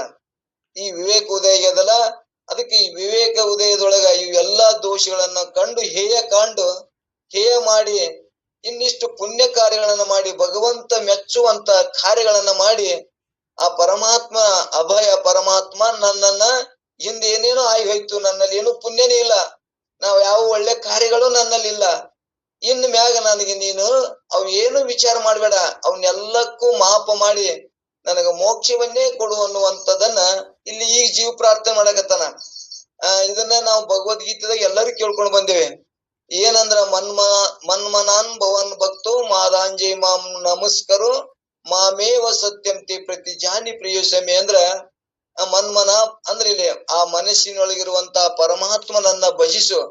ನೀನು ಮತ್ತೆ ಹೆಂಗ್ ಭಜಿಸು? ವಿಶ್ವಾಸ ಶ್ರದ್ಧಾ ಇಟ್ಕೊಂಡು ನಂಬಿ ಭಜಿಸಿದೆ ಅಂದ್ರ ನಿನ್ನಲ್ಲಿರುವಂತ ಪಾಪ ದೋಷಗಳನ್ನ ಕಳೆದು ನಾನೇನು ಮಾಪ ಮಾಡಿ ನಿನಗ ಮೋಕ್ಷವನ್ನೇ ಕೊಡ್ತೀನಿ ಅಂತೇಳಿ ಅಲ್ಲಿ ಗೀತಾದಾಗೂ ಹೇಳ್ಯಾರ. ಮನ್ಮನಾನ್ ಭವನ್ ಭಕ್ತೋ ನಿಯಾ ಸರ್ವಧರ್ಮನ್ ಪರಿತ್ಯಾಜ್ಯ ಮಾಮೇಕಂ ಶರಣಂ ವಜ ಅಹಂ ಸರ್ವ ಪಾಪ್ಯಭ್ಯೋ ಮೋಕ್ಷ ಶ್ಯಾಮಿ ಶುಚಿ ಅಂತ ಅಲ್ಲಿ ಎರಡು ಶ್ಲೋಕಗಳು ಇವೆಲ್ಲಾ ಬಿಡು. ನೀನ್ ಏನೇನೋ ನಂಬ್ಕೊಂಡಿಲ್ಲ, ಅದ್ರಾಗ ಮೋಕ್ಷ ಅದ, ಇದ್ರಾಗ ಸುಖ ಅದ, ಅದನ್ನ ಮಾಡಿದ್ರೆ ಸುಖ ಆಗ್ತದ, ಇನ್ನೊಂದು ಹೆಲಿಕಾಪ್ಟರ್ ತಗೊಂಡ್ರೆ ಸುಖ ಆಗ್ತದ ಅಂತ ಏನೇ ಇಟ್ಟಲ್ಲ. ಎಲ್ಲೆಲ್ಲಿ ಸುಖ ಇಲ್ಲ, ಎಲ್ಲವನ್ನು ಬಿಡು. ಇವ್ ಧರ್ಮವನ್ನು ಬಿಡು. ಧರ್ಮ ನಮಗ್ ದುಃಖವನ್ನೇ ಕೊಡ್ತಾವು. ಮತ್ತ ನಾ ಜಾತಿ ಧರ್ಮ ಇವೆಲ್ಲ ದುಃಖವನ್ನೇ ಕೊಡ್ತಾವು. ಮನ್ಮನಾನ್ ಭವನ್ ಭಕ್ತೋ, ನನ್ನ ಭಕ್ತನಾಗು, ನನ್ನನ್ನ ಪ್ರಾರ್ಥಿಸು, ನನ್ನನ್ನೇ ನಂಬು. ಮನ್ಮನಾನ್ ಭವನ್ ಭಕ್ತೋ ಮಾದಾಂಜ ಮಾಂ ನಮಸ್ಕರೋ, ನನ್ನನ್ನೇ ನಮಸ್ಕಾರ ಮಾಡು. ಎಲ್ಲದರಲ್ಲಿ ನನ್ನನ್ನೇ ಕಾಣು. ನಾ ಎಲ್ಲದ್ರಲ್ಲಿ ಆ ಭಗವಂತ ಚೇತನದಾನಂತ ಎಲ್ಲರಿಗೂ ನಮಸ್ಕಾರ ಮಾಡು. ನನ್ನನ್ನೇ ನಂಬುದೆ ಅಂದ್ರ ನಿನ್ನಲ್ಲಿ ಏನ್ರ ಪಾಪ ದೋಷಿಗಳು ಇದ್ರೂ ಕೂಡ ನಿನ್ನನ್ನು ಮಾಪು ಮಾಡಿ ಅಂದ್ರ ಕ್ಷಮಾ ಮಾಡಿ ನಿನಗೆ ಏನ್ ಮಾಡ್ತೀನಿ, ಜ್ಞಾನವನ್ನ ಬೋಧಿಸ್ತೀನಿ, ಜ್ಞಾನದಿಂದ ನಿನಗೆ ಮೋಕ್ಷವನ್ನೇ ಮಾಡ್ತೀನಿ ಅನ್ನುವಂಥದ್ದನ್ನ ಭಗವಂತ ಭಗವದ್ಗೀತೆಯೊಳಗೆ ಅನೇಕ ರೀತಿಯಿಂದ ಹೇಳ್ಕೊತ ಬಂದಾನ. ಅದಕ್ಕೆ ನಾವು ಕೂಡ ನನ್ನಲ್ಲಿ ಪಾಪವೇ ಅಧಿಕ ಅದಾವು. ದೋಷ, ಒಳ್ಳೆ ಬುದ್ಧಿ, ಒಳ್ಳೆ ವಿಚಾರ, ಒಳ್ಳೆ ಎಲ್ಲರೂ ನನ್ನಂಗಪ್ಪ, ನಾನು ಇನ್ನ ಒಂದಿಷ್ಟು ದಾನ ಧರ್ಮ ಒಳ್ಳೆ ಕಾರ್ಯಗಳನ್ನ ಒಂದಿಷ್ಟು ಸತ್ಪಾತ್ರಕ್ಕೆ ಉಪಯೋಗ ಮಾಡ್ಬೇಕು ಅನ್ನುವಂತ ವಿಚಾರ ಬರಂಗಿಲ್ಲ. ಅಂದ್ರೆ ನನ್ನಲ್ಲಿನ ದೋಷ ಇದಾವ ಅಂತೇಳಿ ತಿಳ್ಕೊಬೇಕು. ಯಾವಾಗ ಇದು ಎಲ್ಲಾ ಮಿಥ್ಯ ವ್ಯವಹಾರಗಳು ಎಲ್ಲ ಭಗವಂತಂದು ಭಗವಂತಿಗೆ ಒಪ್ಪಿಸಿ ನಾನು ಕೂಡ ಮುಕ್ತನಾಲಕ್ ಒಂದ್ ಒಳ್ಳೆ ಅವಕಾಶ ಅದಲ್ಲ, ಅವನದ ಮಾಲ್ ಅವನ್ ಕೊಟ್ಬಿಡುದು. ನಾವ್ ಏನೂ ತಂದಿಲ್ಲ, ಏನೂ ಒಯ್ದಿಲ್ಲ, ಎಲ್ಲ ಅವಂದಿದು. ನಾವ್ ಇಲ್ಲಿ ಎಲ್ಲಾ ಆಟಿಕೆ ಸಾಮಾನ್ ನಾವ್ ಇಲ್ಲಿ ಸ್ವಚ್ಛ ಮಾಡಿ ಆಟ ಆಡಕತ್ತೇವಿ, ಇವು ನನ್ನೂ ಅನ್ನಕತ್ತೇವಿ. ಆದ್ರೆ ಆಟಿಕೆ ಸಾಮಾನು ಯಾರು ಅಪ್ಪ ಅಂದ್ರೆ ನಮ್ಗೆ ಯಾವೂ ಇಲ್ಲ, ಎಲ್ಲವೂ ಕೂಡ ಪರಮಾತ್ಮನ ಕೊಟ್ಟಂತ ವಸ್ತುಗಳು. ಇವು ಎಲ್ಲ ಹೆಂಡ್ರು ಮಕ್ಳು ಹೊಲ ಮನಿ ಏನದಾವು, ಇವು ಆಟಿಕೆ ಮತ್ತೊಬ್ಬರು ಸಾಮಾನುಗಳು, ನಮ್ಮ ಅನ್ನೋದು ಏನೂ ಇಲ್ಲ. ಅವು ಸಾಮಾನು ಅವ್ರಿಗೆ ಕೊಟ್ಟು ನಾವು ಕುಲ್ಲಾಗಿ ಬಿಟ್ಟೇವ ಅಂದ್ರೆ ಎಷ್ಟು ಆರಾಮ ಇರ್ತೇವಲ್ಲ ಅನ್ನುವಂಥದ್ದನ್ನ ಪಂಚಮಹಾಭೂತಗಳ ಕಾರ್ಯ ಅವಕ್ ಒಪ್ಪಿಸಿ ಅವಕ್ಕೆಲ್ಲವಂತೂ ನಾನು ಅರಿಯವನು ಅವು ಅರಿಸಿಕೊಳ್ಳುವಂತ ಇವು ಕಾರ್ಯಗಳದಾವ. ಇವು ನಾನಲ್ಲ, ನಾನು ಇವನ್ನೆಲ್ಲವನ್ನ ಅರಿತೀನಿ ಅಂದ್ರ ಇವೆಲ್ಲವೂ ದೃಶ್ಯದವ, ನಾ ದೃಕ್ಕ ಆತ್ಮನೇದೀನಿ ಅನ್ನುವಂತ ಭಾವ ನಮಗ್ ಬರ್ಬರ್ತಾ ಗಟ್ಟಿ ಆಯ್ತು ಅಂದ್ರ ಅವಾಗ ನಮಗ್ ಏನಾಗ್ತದಂದ್ರ ಈ ಭಗವಂತ ನಮ್ಮನ್ನ ಕರುಣೆ ಮಾಡ್ಯಾನ ಅಂತ ತಿಳ್ಕೊಬೇಕು. ಈಗ ನನಗ್ ಕರುಣೆ ಮಾಡ್ಯಾನ, ಇವು ಎಲ್ಲವೂ ನನ್ನ ಅಲ್ಲ, ಇವು ನಾನು ಒಬ್ಬ ಅತಿಥಿ ಮನೆಗೆ ಬಂದಿನಿ, ಅತಿಥಿ ಹಂಗಿದ್ದು ಮೈ ಏನು ಲೇಪನ ಮಾಡದೆ ಸಂಸಾರದ ನೋವುಗಳು ಏನೂ ಅಂಟಿಸಿಕೊಳ್ಳದೆ ಅವ ಆರಾಮವಾಗಿ ಹೆಂಗ ಅತಿಥಿ ಒಂದ್ 4 ನಿಮಿಷ ಇದ್ದು ಉಂಡು ತಿಂದು ಮಜಾ ಮಾಡಿ ಹೋಗ್ಬಿಡ್ತಾನ, ಹಂಗ ನಾವು ಈ ಲೋಕಕ್ಕೆ ಅತಿಥಿಗಳಾದೇವಂದ್ರ ಆರಾಮ್ ಇದ್ದು ಆರಾಮ ಅವ್ರದಪ್ಪ ಅತಿಥಿಗಳಿಗೆ ಏನಿತ್ತ, ತರ್ಬೇಕು ಅನ್ನೋ ಚಿಂತಿಲ್ಲ, ಹಾಳಾಕ್ಕದನ್ನು ಚಿಂತಿಲ್ಲ, ಬೀಳ್ತದ ಅನ್ನೋದು ಚಿಂತಿಲ್ಲ. 4 ದಿವಸ ಹೆಂಗ ಗೆಸ್ಟ್ ಆಗಿ ಬಂದು ಅತಿಥಿ ಆಗಿ ಬಂದು ಆರಾಮ್ ಇದ್ದು ಹೋಗ್ತೇವಿ, ಹಂಗ ನಾವು ಈ ಲೋಕಕ್ಕ 4 ದಿನ ಬಂದವ್ರು 3 ದಿನದ ಸಂತಿ ಇದು ನೀ ತಿಳಿಯದೆ ಕುಂತಿ ಅಂತೇಳಿ ಜಾನಪದಗಳು ಹಾಡ್ಕೊತ ಬರ್ತಾರ. 3 ದಿನದ ಸಂತಿ ಇದು. ಈ ಸಂತಿ ಒಳಗ ನಾವು ಅತಿಥಿಯಾಗಿ ಕಾಲು ಕಳೆದು ಎಲ್ಲವೂ ಅವಂದಪ್ಪ ನಂದನದ ಏನದ ಅನ್ನುವಂತ ಭಾವ ಮಾಡಿದೇವಂದ್ರ ನಮಗ ಮತ್ತಿಷ್ಟು ಶಿವಕಾರುಣ್ಯ ಸ್ಥಳ ಗಟ್ಟಿ ಆಗ್ಯದ ಅನ್ನುವಂಥದ್ದು ತಿಳ್ಕೊಳ್ಳೋಣ. ಇಲ್ಲಿ ಇಂಥವೆಲ್ಲವೂ ಕೂಡ ನನ್ನಲ್ಲಿ ದೋಷ ಅದಾವು, ಆ ದೋಷವನ್ನು ಮಾಪು ಮಾಡಿ ಅಭಯ ನೀ ಶಂಕರ, ನೀ ಕಾಪಾಡದೆ ಮತ್ಯಾರು ಕಾಪಾಡ್ತಾರ, ನನ್ನನ್ನು ಕಾಪಾಡು ಪರಮಾತ್ಮ ಅನ್ನುವಂಥದ್ದನ್ನ ಇಲ್ಲಿ ಹೇಳ್ಕೊತ ಬಂದಾರೆ. ನಿನ್ನೆ ನಾವು ಕೇಳ್ಕೊಂಡು ಬಂದೇವಿ. ಮತ್ ಇನ್ನೊಂದು ಈ ಕಾಮನ ಮುದ್ರೆ ನಮ್ಮನ್ನ ಹೆಂಗ ಮೋಸ ಮಾಡ್ಯದ, ಗುರುವಿನ ಹೆಂಡತಿಯನ್ನು ಕೂಡ ಮೋಸ ಮಾಡ್ಯದ ಇದು ಜೀವ. ಇಂದ್ರನು ಕೂಡ ಅಂತ ದೊಡ್ಡ ಪದವಿಯೊಳಗೆ ಇದ್ರೂ ಕೂಡ ಅವನು ಕೂಡ ಅಹಲ್ಯೆಯನ್ನ ಮೋಹಿಸಿ ಋಷಿ ಹೆಂಡತಿ ಅನ್ನೋದಂಥದ್ದು ಇಲ್ಲ. ಇದು ಕಾಮಾತುರ ಅಂದ್ರೆ ಇವಾಗ ಯಾರು ಏನು ಲಜ್ಜೆನೇ ಇರುದಿಲ್ಲ ಅಂತ ಯಾರು ಅನ್ನುವಂತ ಇಂದ್ರನು ಕೂಡ ಎಷ್ಟು ಮೋಸ ಮಾಡ್ಯಾನಂದ್ರ ತನ್ನ ಗುಡಿಸಲ ಮುಂದ ಕೋಳಿಯಾಗಿ ಕೂಗಿ ಆ ಋಷಿ ಎದ್ದ ಇದು ಬೆಳಗಾಗ್ಯದ ಅಂತ ಎದ್ದು ನದಿ ಸ್ಥಾನಕ್ಕೆ ಹೋಗಿ ಅವ್ ಮಾಡುದ್ರೊಳಗ ಅವನ ವೇಷವನ್ನ ಹಾಕೊಂಡು ಅಲ್ಲಿ ಏನ್ ಮಾಡ್ಯಾನಂದ್ರ ಅಹಲ್ಯೊಳಗ ಅವನು ಕೂಡ ಅಲ್ಲಿ ಮೋಸ ಮಾಡ್ಯಾನ ಅನ್ನುವಂಥದ್ದೊಂದು ಪುರಾಣ ಕಥೆ. ಅವ್ರು ಮಾಡ್ಯಾರೋ ಏನದು ಗೊತ್ತಿಲ್ಲ, ಪುರಾಣ ಕಥೆ. ಅಲ್ಲಿ ಕೂಡ ಮೋಸ ಮಾಡಿ ಅವ ಏನಾದ್ನಂದ್ರ ಅವ ಜ್ಞಾನಿ ಇದ್ದ, ತಪಸ್ವಿ ಇದ್ದ, ಅವನ ದಿವ್ಯ ದೃಷ್ಟಿಯಿಂದ ನೋಡಿ ಅವ ಏನ್ ಮಾಡಿದಂದ್ರ ಆ ಋಷಿಗೆ ಆ ಇಂದ್ರಿಗೆ ಏನ್ ಮಾಡಿದ್ನಪ್ಪ ಅಂದ್ರ ಶಾಪವನ್ನೇ ಕೊಟ್ಟ ಅನ್ನುವಂಥದ್ದನ್ನ ನಾವು ಕತಿ ಕೇಳ್ಕೊಂಡ್ ಬಂದೇವಿ. ಇಲ್ಲಿ ಏನ್ ಒಟ್ಟಾರೆ ಇದ್ರ ಅರ್ಥ, ಕತಿಯ ಅರ್ಥ ಅಂದ್ರೆ ನಮ್ಮ ಕಾಮ, ನಮ್ಮ ಬಯಕೆ ಯಾವುದನ್ನು ಮಾಡಬಾರದು, ಯಾವುದನ್ನು ಮಾಡ್ಬೇಕು ಅನ್ನೋದು ವಿವೇಕಹೀನನಾಗಿ ಕಾರ್ಯ ಮಾಡ್ತದ ಅನ್ನುವಂಥದ್ದನ್ನ ಇವತ್ತ ಗುರುಪತ್ನಿ ಮತ್ತು ಋಷಿ ಪತ್ನಿ ಇವನ ಮೋಸ, ಇವನ ರೂಪಕ್ಕೆ ಮೋಸ ಆದ್ರೆ ಏನಾಗ್ತದ, ಶಾಪ ಅಕ್ಕದ ಅನ್ನೋದು ಸಹ ಜ್ಞಾನ ಇಲ್ಲದೆ ಮಾಡಲಾರ್ದ ಲಜ್ಜೆಯನ್ನ ಕಾರ್ಯ ಮಾಡಿದ ಈ ಜೀವ ಅನ್ನುವಂಥದ್ದನ್ನ ನಮಗ್ ಹೇಯ ಆಗ್ಲಾಕ್ ಇಂತ ಎಲ್ಲಾ ಕತಿ ಎಲ್ಲಾ ತಪ್ಪು ಕಾರ್ಯನ ಮಾಡ್ಕೋತೇ ಬಂದೇವಿ ಅಂತ ಅರ್ಥ ಇಲ್ಲಿ.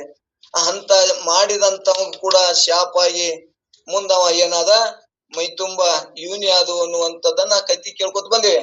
ಅದೇ ಶಾಪ ಕೊಡುವಂತನಾಗ ಇಂದ್ರನ ಬೇಡಿಕೊಳ್ಳಲು ಋಷಿಗಳು ಆತನ ಕಣ್ಣಿನಂತಿರುತ್ತದೆ, ಆದ್ದರಿಂದ ನೋಡವರ ದೃಷ್ಟಿಗೆ ಕಣ್ಣಿನಂತೆ ಕಾಣಲಿ, ನಿನಗೆ ಮಾತ್ರ ಬಗೇಂದ್ರಿಯಾಗಿ ಕಾಣಲಿ ಎಂದು ಶಾಪ ಕೊಡುವಂತನಾದರು ಅನ್ನುವಂಥದ್ದು ಇಂದ್ರನ ಕತೆ, ಯಮದೂತರ ಕತೆ ಇವೆಲ್ಲವೂ ನಿನ್ನೆ ಕೇಳ್ಕೋತ ಬಂದೇವಿ. ಇವತ್ತ ಮೂರನೇದೊಳಗೆ ಏನ್ ಹೇಳ್ತಾರ ಅಂದ್ರೆ, ಇವತ್ತ ಮೂರನೇ ನುಡಿ ಒಳಗ ಅಂದ್ರೆ ಇವು ಒಂದೊಂದು ನುಡಿಗಳು ಒಂದೊಂದು 8 ಅರ್ಥಗಳನ್ನಿಡುವಂತ 8 ನುಡಿಗಳ ಒಂದು ಇದು ಪಲ್ಲವಿ. ಒಂದು ಪಲ್ಲವಿ ಒಳಗೆ 8 ಒಂದೊಂದು 8 ಸಾಲುಗಳದಾವ, ಅದಕ್ಕೆ ಒಂದೊಂದು ಅರ್ಥ ಅದಾವ. ಅಂತ ಅರ್ಥವನ್ನ ಇವತ್ತು ನಾವು ನೋಡ್ಕೊಂಡು ಹೋಗೋಣ. ಪರಿಹರಿಸದ ಬಹುದೆಂಬ ದುಃಖವನ್ನೇ ಇಲ್ಲಿ ಏನ್ ಹೇಳಿದ್ರಪ್ಪ ಅಂದ್ರ, ಪರಿಹರಿಸಬಹುದೆಂಬ ಅಂದ್ರ ತೊಲಗಿಸಿಕೊಳ್ಳಬೇಕೆನ್ನುವ ದುಃಖವನ್ನ, ಈ ದುಃಖದಿಂದ ನಾ ಪಾರಾಗಬೇಕು ಅನ್ನುವಂತ ವಿಚಾರಗಳು ನಮಗ ಬರ್ಬೇಕು. ಈ ದುಃಖದಿಂದ ಅಂದ್ರ ಎಷ್ಟು ದುಃಖ ಅನ್ನೋದು ನಮ್ಗೆಲ್ಲರೂ 1000 ಕೋಟಿ ದುಃಖಗಳು ಶಂಕರ ಅಂತೇಳಿ ಹಿಂದ್ ಪದ್ಯ ಕೇಳ್ಕೊಂಡ್ ಬಂದೇವೆ. ಮತ್ತು 3 ತಾಪಗಳು ದುಃಖಗಳನ್ನು ಕೇಳ್ಕೊಂಡ್ ಬಂದೇವೆ, ಆಧ್ಯಾತ್ಮಿಕ, ಆದಿ ಭೌತಿಕ, ಆದಿ ದೈವಿಕ ದುಃಖಗಳು. ಮತ್ತು ಇನ್ನೊಂದು ಮಲಮೂತ್ರ ಅದ್ರ ತಾಯಿ ಹೊಟ್ಟೆಯಾಗಿ ಹಿಡ್ಕೊಂಡು ಸಾಯಿತನನು ಕೂಡ ಎಷ್ಟು ದುಃಖ ಅನ್ನೋದು ನಾವ್ ಎಲ್ಲರಿಗೂ ಕೇಳ್ಕೊಂಡ್ ಬಂದೇವೆ. ಒಳ್ಳೆ ಹೇಳಿದ್ರೆ ಬ್ಯಾಸರ ಆಗ್ತದ. ತಾಯಿ ಹೊಟ್ಟೆಯಾಗ ಅಷ್ಟು ಮಲಮೂತ್ರಗಳ ಹೊಲಸ ಅವೆಲ್ಲವನ್ನು ದುಃಖ ಸಹ ಅವಾಗ ನಮ್ಗೆ ಜ್ಞಾನ ಇರ್ತದರೂ ಇರ್ತದ, ಆ ದುಃಖವನ್ನು ಅನುಭವಿಸಿ ಬಂದೇವೆ. ಇವತ್ತು ಯೌವನದೊಳಗಿನ ದುಃಖ, ಯೌವನದ ಯಾವುದು ಒಂದು ತರುಣೇ ಆಸಕ್ತಿ ಅಂದ್ರೆ ಒಂದು ಹುಡುಗಿಯ ಮ್ಯಾಗ ಆಸಕ್ತಿ ಆಗಿ ಅವ ಎಷ್ಟು ಒದ್ದಾಡ್ತಾನ, ತಾಪ ಪಡ್ತಾನ ಅನ್ನುವಂಥದ್ದು ನಾವು ಹಿಂದಕ್ಕೆ ಸಾಕಷ್ಟು ಕೈ ತಿಳ್ಕೊತ ಬಂದೇವೆ. ಅಂತ ಎಲ್ಲ ಅವಾಗನು ತಾಪ, ಬಾಲ್ಯದಾಗೂ ತಾಪ, ಯೌವನದಾಗೂ ತಾಪ, ಮುಪ್ಪಿನ್ಯಾಗಂತ್ರು ಹೇಳ ತೀರದ ದುಃಖ. ಪ್ರಾಣ ಹೋಗ ಮುಂದ ನಾನು ಅದನ್ನ ಮಾಡಿದೆ, ಹಿಂಗ್ ಮಾಡಿದೆ, ಎಷ್ಟು ದುಃಖ, ನನಗೆ ಇಷ್ಟು ದುಃಖ ಆಗತ್ತದ, ಯಾರು ಮಕ್ಕಳು ನೋಡಲ್ರು, ಹೆಂಡ್ರು ನೋಡಲ್ರು, ನಾನು ಎಷ್ಟು ಗಳಿಸಿನಿ, ಏನ್ ಮಾಡೀನಿ ಅಂತೇಳಿ ಅವಾಗನು ದುಃಖ ತಾಪವನ್ನೇ ಮಾಡ್ಕೊತದ ಜೀವ. ಅದಕ್ಕಿಂತ ಯಾವುದನ್ನ ನಾವು ತಾಪ ಮಾಡ್ಕೊಳ್ಳಾರ್ದು ಇಲ್ಲ. ಅದಕ್ಕೆ ಹೇಯ ಆಗಲಿ ಹೊಳ್ಳೆಳಿದಾರೆ ಹೇಳುವಂತದ ನಿಜಗುಂಡ್ರತ್ ಯಾಕಿಷ್ಟು ಹೊಳ್ಳೆಳಿ ಪದ್ಯದೊಳಗ ಹೇಯ ಆಯ್ತು ಅಂದ್ರ, ನೀನು ಭಗವಂತನನ್ನ ನಂಬುತ್ತಿ, ನೈಜವಾಗಿ ನಂಬ್ತಿ. ಅಲ್ಲಿ ಏನಾಗ್ಯದ, ನಮ್ಗೆ ವಾಸ್ತವ ಬದುಕು ಜ್ಞಾನ ಆಗೋದು, ಮುಖವಾಡದ ಬದುಕು ನನಗಿಲ್ಲ, ಮತ್ತೊಬ್ರಿಗೆ ಹೇಳ್ತಾರ, ಮತ್ತೊಬ್ರದ್ದು ಐತೆ ನಂಗ ಮಾಡಿ ಕೂತೇವ್ ನಾವು. ವಾಸ್ತವ ನಮ್ ಬದುಕುನು ನಮ್ಮ ಮನಸ್ಸಿನಾಗ ವಿಚಾರ ಮಾಡಿದ್ರ ಎಷ್ಟು ಮೋಹ ಉಳ್ಳವನಾಗಿನಿ, ಶರೀರ ಮ್ಯಾಗ ಸಂಸಾರ ಮ್ಯಾಗ ಎಷ್ಟು ಮೋಹ ಉಳ್ಳವನಾಗಿನಿ ಅನ್ನೋದು ನಮ್ಗೆ ಹೇಯ ಆಗಕತ್ತದ. ಹೇಯ ಆಗಕತ್ತು ಅಂದ್ರ ಅದು ಏನಾಗ್ತದ, ಈ ನಾ ಇಷ್ಟು ಪ್ರೀತಿಸೋ ಸಂಬಂಧ ನನಗಿಷ್ಟು ದುಃಖ ಆಗ್ಯದ. ಈ ಎಲ್ಲಾ ದುಃಖಗಳಿಗಿಂತ ನನ್ನ ಮ್ಯಾಗ ಇಟ್ಟಂತ ಪ್ರೇಮವ ಅದೇ ನನಗ್ ದುಃಖ ಕೊಡಕತ್ತದ ಅನ್ನುವಂಥದ್ದು ನಮ್ಮ ಅನುಭವಕ್ಕೆ ಬತ್ತು ಅಂದ್ರ, ಅವಾಗ ಮನ್ಮನಾನ್ ಭವನ್ ಭಕ್ತು, ಅವ ಪರಮಾತ್ಮನ ಭಕ್ತನಾಗ್ತಾನ. ಅಂದ್ರೆ ಅಲ್ಲಿ ವಾಸ್ತವ ಬದುಕನ್ನು ಒಪ್ಕೋತಾನ. ಈ ಮುಖವಾಡ ಬದುಕು, ತೋರಿಕೆಯ ಬದುಕು ಏನದಲ್ಲ, ತೋರಿಕೆ ಬದುಕು ಕಡೆ ಅವ್ನಿಗೆ ಜಿಗುಪ್ಸಿ ಆಗ್ತದ ಅನ್ನುವಂಥದ್ದನ್ನ ಇಲ್ಲಿ ಹೇಳ್ಕೊತ ಹೊಂಟಾರ. ಅಂದ್ರ ಪರಿಹರಿಸಬಹುದೆಂಬ ದುಃಖ, ತೊಲಗಿಸಿಕೊಳ್ಳಬೇಕೆನ್ನುವ ದುಃಖ ಅಂದ್ರೆ ವ್ಯಥೆ, ಇನ್ನೇನು ಅಟ್ಟು ವ್ಯಥೆ ನಮ್ಮಲ್ಲಿ ತುಂಬಿಕೊಂಡದ ಇಲ್ಲಿ ಅನ್ನುವಂಥದ್ದನ್ನ ದುಃಖವೆನ್ನಿಲ್ಲಿ ಪರ್ಯಂತವೆನಿಸಿಕೊಳ್ಳುತ್ತೆಯ ಸಂಸ್ಕೃತಿ. ಅಂದ್ರೆ ಈ ಸಂಸ್ಕಾರ ಅಂದ್ರೆ ಸಂಸ್ಕೃತಿ ಅಂದ್ರೆ ಸಂಸಾರ. ಈ ಸಂಸಾರ ಅಂದ್ರೆ ಇದಕ್ ಸಾರಿಲ್ಲ. ಈ ಸಂಸಾರದಾಗ ಇವತ್ತು ಶುದ್ಧ ಮಾಡ್ಯಾವಂದ್ರೆ ಮತ್ತೊಂದು ಕಮ್ಮಿ ಬೀಳ್ತದ. ಇವತ್ತೆಲ್ಲಾ ಸಾಮಾನ್ ಅಡಿಗೆ ತಂದೇವಪ್ಪ, ಎಲ್ಲಾ ಸರಿ ಮಾಡ್ಯಾವನಕ ಮತ್ತ ಚಂಜಿಕ್ ಮತ್ತೊಂದು ಕಮ್ಮಿ ಬಿದ್ದಿರ್ತದ, ಮತ್ತ ಒಂದು ಮಾನಸಿಕ ಜಗಳ ಆಗತ್ತದ ಮನ್ಯಾಗ. ನೋಡ್ತೇವೆ, ನಾವು ಮಾಡತ್ತೇವಿ ಎಲ್ಲ ಒಂದಿಲ್ಲ ಒಂದಿನ ಸಂಸಾರದಾಗ ತಾಪ. ಇದು ಸಂಸ್ಕೃತಿ. ಪರಿಹರಿ ಅಂತ ವಹಿಸಿಕೊಳ್ಳುತ್ತೇವೆ ಅಂದ್ರೆ ಪರಿಹಾರ ಇಲ್ಲದಂತ ಸಂಸಾರ ದುಃಖ. ಸಹನೆ ಮಾಡಿಕೊಳ್ಳುವ ಇಲ್ಲಿ ಏನಪ್ಪಾ ಅಂದ್ರ ಬಾರದಿರುವುದು. ಯಾಕ ಈ ಸಂಸಾರ ನಮಗ ಸತ್ಯಾಗಿ ತೋರಕತ್ತದ, ಅದಕ್ಕೆ ಸಹನೆ ಮಾಡ್ಕೊಳ್ಳುವಂತ ಶಕ್ತಿನೇ ಬರೋದು. ಈ ಇಷ್ಟು ದುಃಖಗಳದಾವು ಅನ್ನುವಂಥದ್ದನ್ನ ಈ ನುಡಿಯೊಳಗೂ ಕೂಡ ಅದನ್ನೇ ಹೇಳ್ತಾರ. ತರಹರಿಪನೆ ಬಾರದಿರುವ ಕಂಟಕ. ಅಂದ್ರೆ ಇಲ್ಲಿ ಏನಪ್ಪಾ ಅಂದ್ರೆ ಎಷ್ಟು ವಿಘ್ನಗಳವಾದ ಅಂದ್ರ ಆ ಪರಿಹರಿಸಿಕೊಳ್ಳಾರದಂತ ಕಂಟಕ ಇಷ್ಟರ ಮೇಲೆ ಅಚರಿಸದೆ ಉಳಿದಿರುವ ದುರ್ಮಾರ್ಗಗಳು, ಕೆಟ್ಟ ದಾರಿ ಒಂದ ಎರಡ ಅನ್ನುವಂಥದ್ದನ್ನ ಹೇಳ್ಕೊತ ಬಂದಾರ. ಪರಿಭಾವಿಸಿದೊಡೆ ಚೆನ್ನಾಗಿ ತಿಳಿದು ನೋಡಿದ್ರೆ ಎನ್ನೋಳು ನನ್ನಲ್ಲಿ ಎಲ್ಲವೂ ಕೂಡ ಏನಪ್ಪಾ ಅಂದ್ರೆ ಒಳ್ಳೆ ವಿಚಾರಗಳೇ ನಮ್ಮಲ್ಲಿಲ್ಲ. ಇನ್ನ ಏನದಪ್ಪ ಅಂದ್ರ ಇನ್ನ ಏನೇನು ಬಯಕೆಗಳು ಈ ತರ ಹರಿಪನೆಲೆ ಬಾರದಿರುವ ಕಂಟಕ, ಇನ್ನು ಚಲಿಸದಿರ್ಪ ದುರ್ಮಾರ್ಗಗಳು ಒಂದು ಪರಿಭಾವಿಸಿದೊಡೆ ಎನ್ನೋಳು ಒಂದು ಕಾರಣದಿ ಅಂದ್ರೆ ನನ್ನಲ್ಲಿ ಒಂದು ವಿಚಾರ ಮಾಡಿದ್ರೆ, ನನ್ನೊಳಗ ನಾನು ವಿಚಾರ ಮಾಡಿದ್ರ ಒಂದು ಒಳ್ಳೆ ಗುಣಗಳೇ ಸಿಗೋಲು, ಒಳ್ಳೆ ಒಂದು ವಿಚಾರ ಸಿಗೋಲು ಅನ್ನುವಂಥದ್ದನ್ನ ಇಂಥ ದುಃಖಗಳನ್ನ ಇಟ್ಟುಕೊಂಡು ನೀನೇನ್ ಮಾಡಾಕತ್ತಿ ಅಂದ್ರ ಇನ್ನ ಸಂಸಾರದೊಳಗೆ ಸುಖ ಅದ, ದೇಹಾದಿ ಬುದ್ಧಿ ಒಳಗೆ ಸುಖ ಅದ, ದೇಹಾದಿ ಬುದ್ಧಿನೇ ಸತ್ಯ ಅದ, ಈ ಪ್ರಪಂಚ ಸತ್ಯ ಅದ ಅಂತ ತಿಳ್ಕೊಂಡು ನೀನಾಗಿ ವಂಚಿತನಾಗಿ ಆ ಪರಮಾತ್ಮನನ್ನ ನಂಬಕಿ ಇವು ನಿನ್ನ ಬಿಡೋಲು ಅಡ್ಡಿಪಡಿಸಕತ್ತಾವು. ನೀನ್ ಯಾವಾಗ ಇವೆಲ್ಲವನ್ನು ಬೇರ್ಪಡಿಸಿ ಆತ್ಮನೇ ಸತ್ಯ ಅಂತ ನೀನು ಒಪ್ಕೊಂಡೆ ಅಂದ್ರ ಇವು ಮುಂದೆ ಏನಾಕ್ಕದಂದ್ರೆ ಜ್ಞಾನ ಉದಯ ಆಕ್ಕದ. ಹೌದು, ನಾ ಇದ್ದದ್ದು ಪರಮಾತ್ಮನೇ ಇದೀನಿ, ಸತ್ಯನೇ ಅದ, ಇದ್ರ ಏನ್ ಹೇಳೋ ಸಂಶಯನೇ ಇಲ್ಲ, ಸತ್ಯನೇ ಅದ ಅಂದ್ರ ಆ ಪರಮಾತ್ಮ ಸ್ವರೂಪನೇ ನಾನು ಅನ್ನುವಂತ ಜ್ಞಾನ ಆಯ್ತು ಅಂದ್ರ ಈ ದೇಹಾದಿ ಬುದ್ಧಿ ಯಾವುದು ಜ್ಞಾನಾಗ್ನಿ, ಯಾವ ಜ್ಞಾನ ನಾ ಆತ್ಮನೇ ಇದೀನಿ ಅಂತ ಆತ್ಮಜ್ಞಾನ ಆಯ್ತು ಅಂದ್ರ ಆ ಅಗ್ನಿ ಅಂದ್ರೆ ಯಾವ ಅಗ್ನಿ? ಅಜ್ಞಾನವೆಂಬ ಈ ದೇಹಾದಿ ಬುದ್ಧಿ ನಾನು ಅನ್ನುವಂತ ಜ್ಞಾನ ಏನಾಗ್ತದಲ್ಲಿ ತಿಳಿಗೊಡ್ಲಾರ್ದಂತ ಮುಚ್ಚಿ ಹಾಕಿದಂತ ಅಜ್ಞಾನ ಏನದಲ್ಲ, ಈ ಅಜ್ಞಾನ ನಾಶ ಆಗ್ತದ. ಜ್ಞಾನಾಗ್ನಿ ಒಳಗ ಜ್ಞಾನಾಗ್ನಿ ಸರ್ವ ಕರ್ಮಾಣಿ ಭಸ್ಮಾತ್ ಕುರತೆ ಅರ್ಜುನ. ಜ್ಞಾನಾಗ್ನಿ ಒಳಗೆ ಏನಾಗ್ತದ ಇವು ಎಲ್ಲವೂ ಕೂಡ ಪಾಪ ಕರ್ಮಗಳು, ಅಜ್ಞಾನಗಳು ಇವೆಲ್ಲವೂ ಸುಟ್ಟು ಹೋಗ್ಬಿಡ್ತಾವಂತ. ಅವಾಗ ಏನಾಗ್ತದ ಈ ಶರೀರ ಸುಡುದಿಲ್ಲ, ಬುದ್ಧಿ ಸುಡುದಿಲ್ಲ, ಏನು ಸುಡುದಿಲ್ಲ. ಅಜ್ಞಾನ ಈ ದೇಹ ನಾನೇ ಇದೇ ಸತ್ಯ, ಈ ಜಗತ್ತೇ ಸತ್ಯ, ಈ ತೋರುವ ನಾಮರೂಪಾತ್ಮಕ ಸತ್ಯ ಅಂತ ಏನು ನಮಗಲ್ಲಿ ಅಜ್ಞಾನ ಸೇರಿದಲ್ಲ, ಈ ಅಜ್ಞಾನ ನಾಶ ಆಗ್ತದ. ಈ ಅಜ್ಞಾನ ಈ ದೇಹ ನಾನು ಅನ್ನೋದೇ ಅಜ್ಞಾನ, ದೇಹಕ್ಕೆ ಸಂಬಂಧಪಟ್ಟು ಎಲ್ಲವೂ ನನ್ನೋ ಇದೇ ಸತ್ಯ ಅಂತ ಏನ್ ತಿಳ್ಕೊಂಡಿವಲ್ಲ ಇದೇ ಅಜ್ಞಾನ. ಈ ಅಜ್ಞಾನ ನಾಶ ಆಯ್ತು ಅಂದ್ರೆ ನಿಜವಾದ ಸ್ವರೂಪ ಯಾವುದು? ಆತ್ಮ ಸ್ವರೂಪನೇ ನಾನಿದೀನಿ ಅನ್ನುವಂಥದ್ದ ನನ್ನ ಯಥಾರ್ಥ ಸ್ವರೂಪ ಜ್ಞಾನ ಆಯ್ತು ಅಂದ್ರೆ ಇವೆಲ್ಲ ಅಜ್ಞಾನಗಳು ಜ್ಞಾನಾಗ್ನಿಗಳು ಸುಟ್ಟು ಭಸ್ಮ ಆಗ್ತಾವು.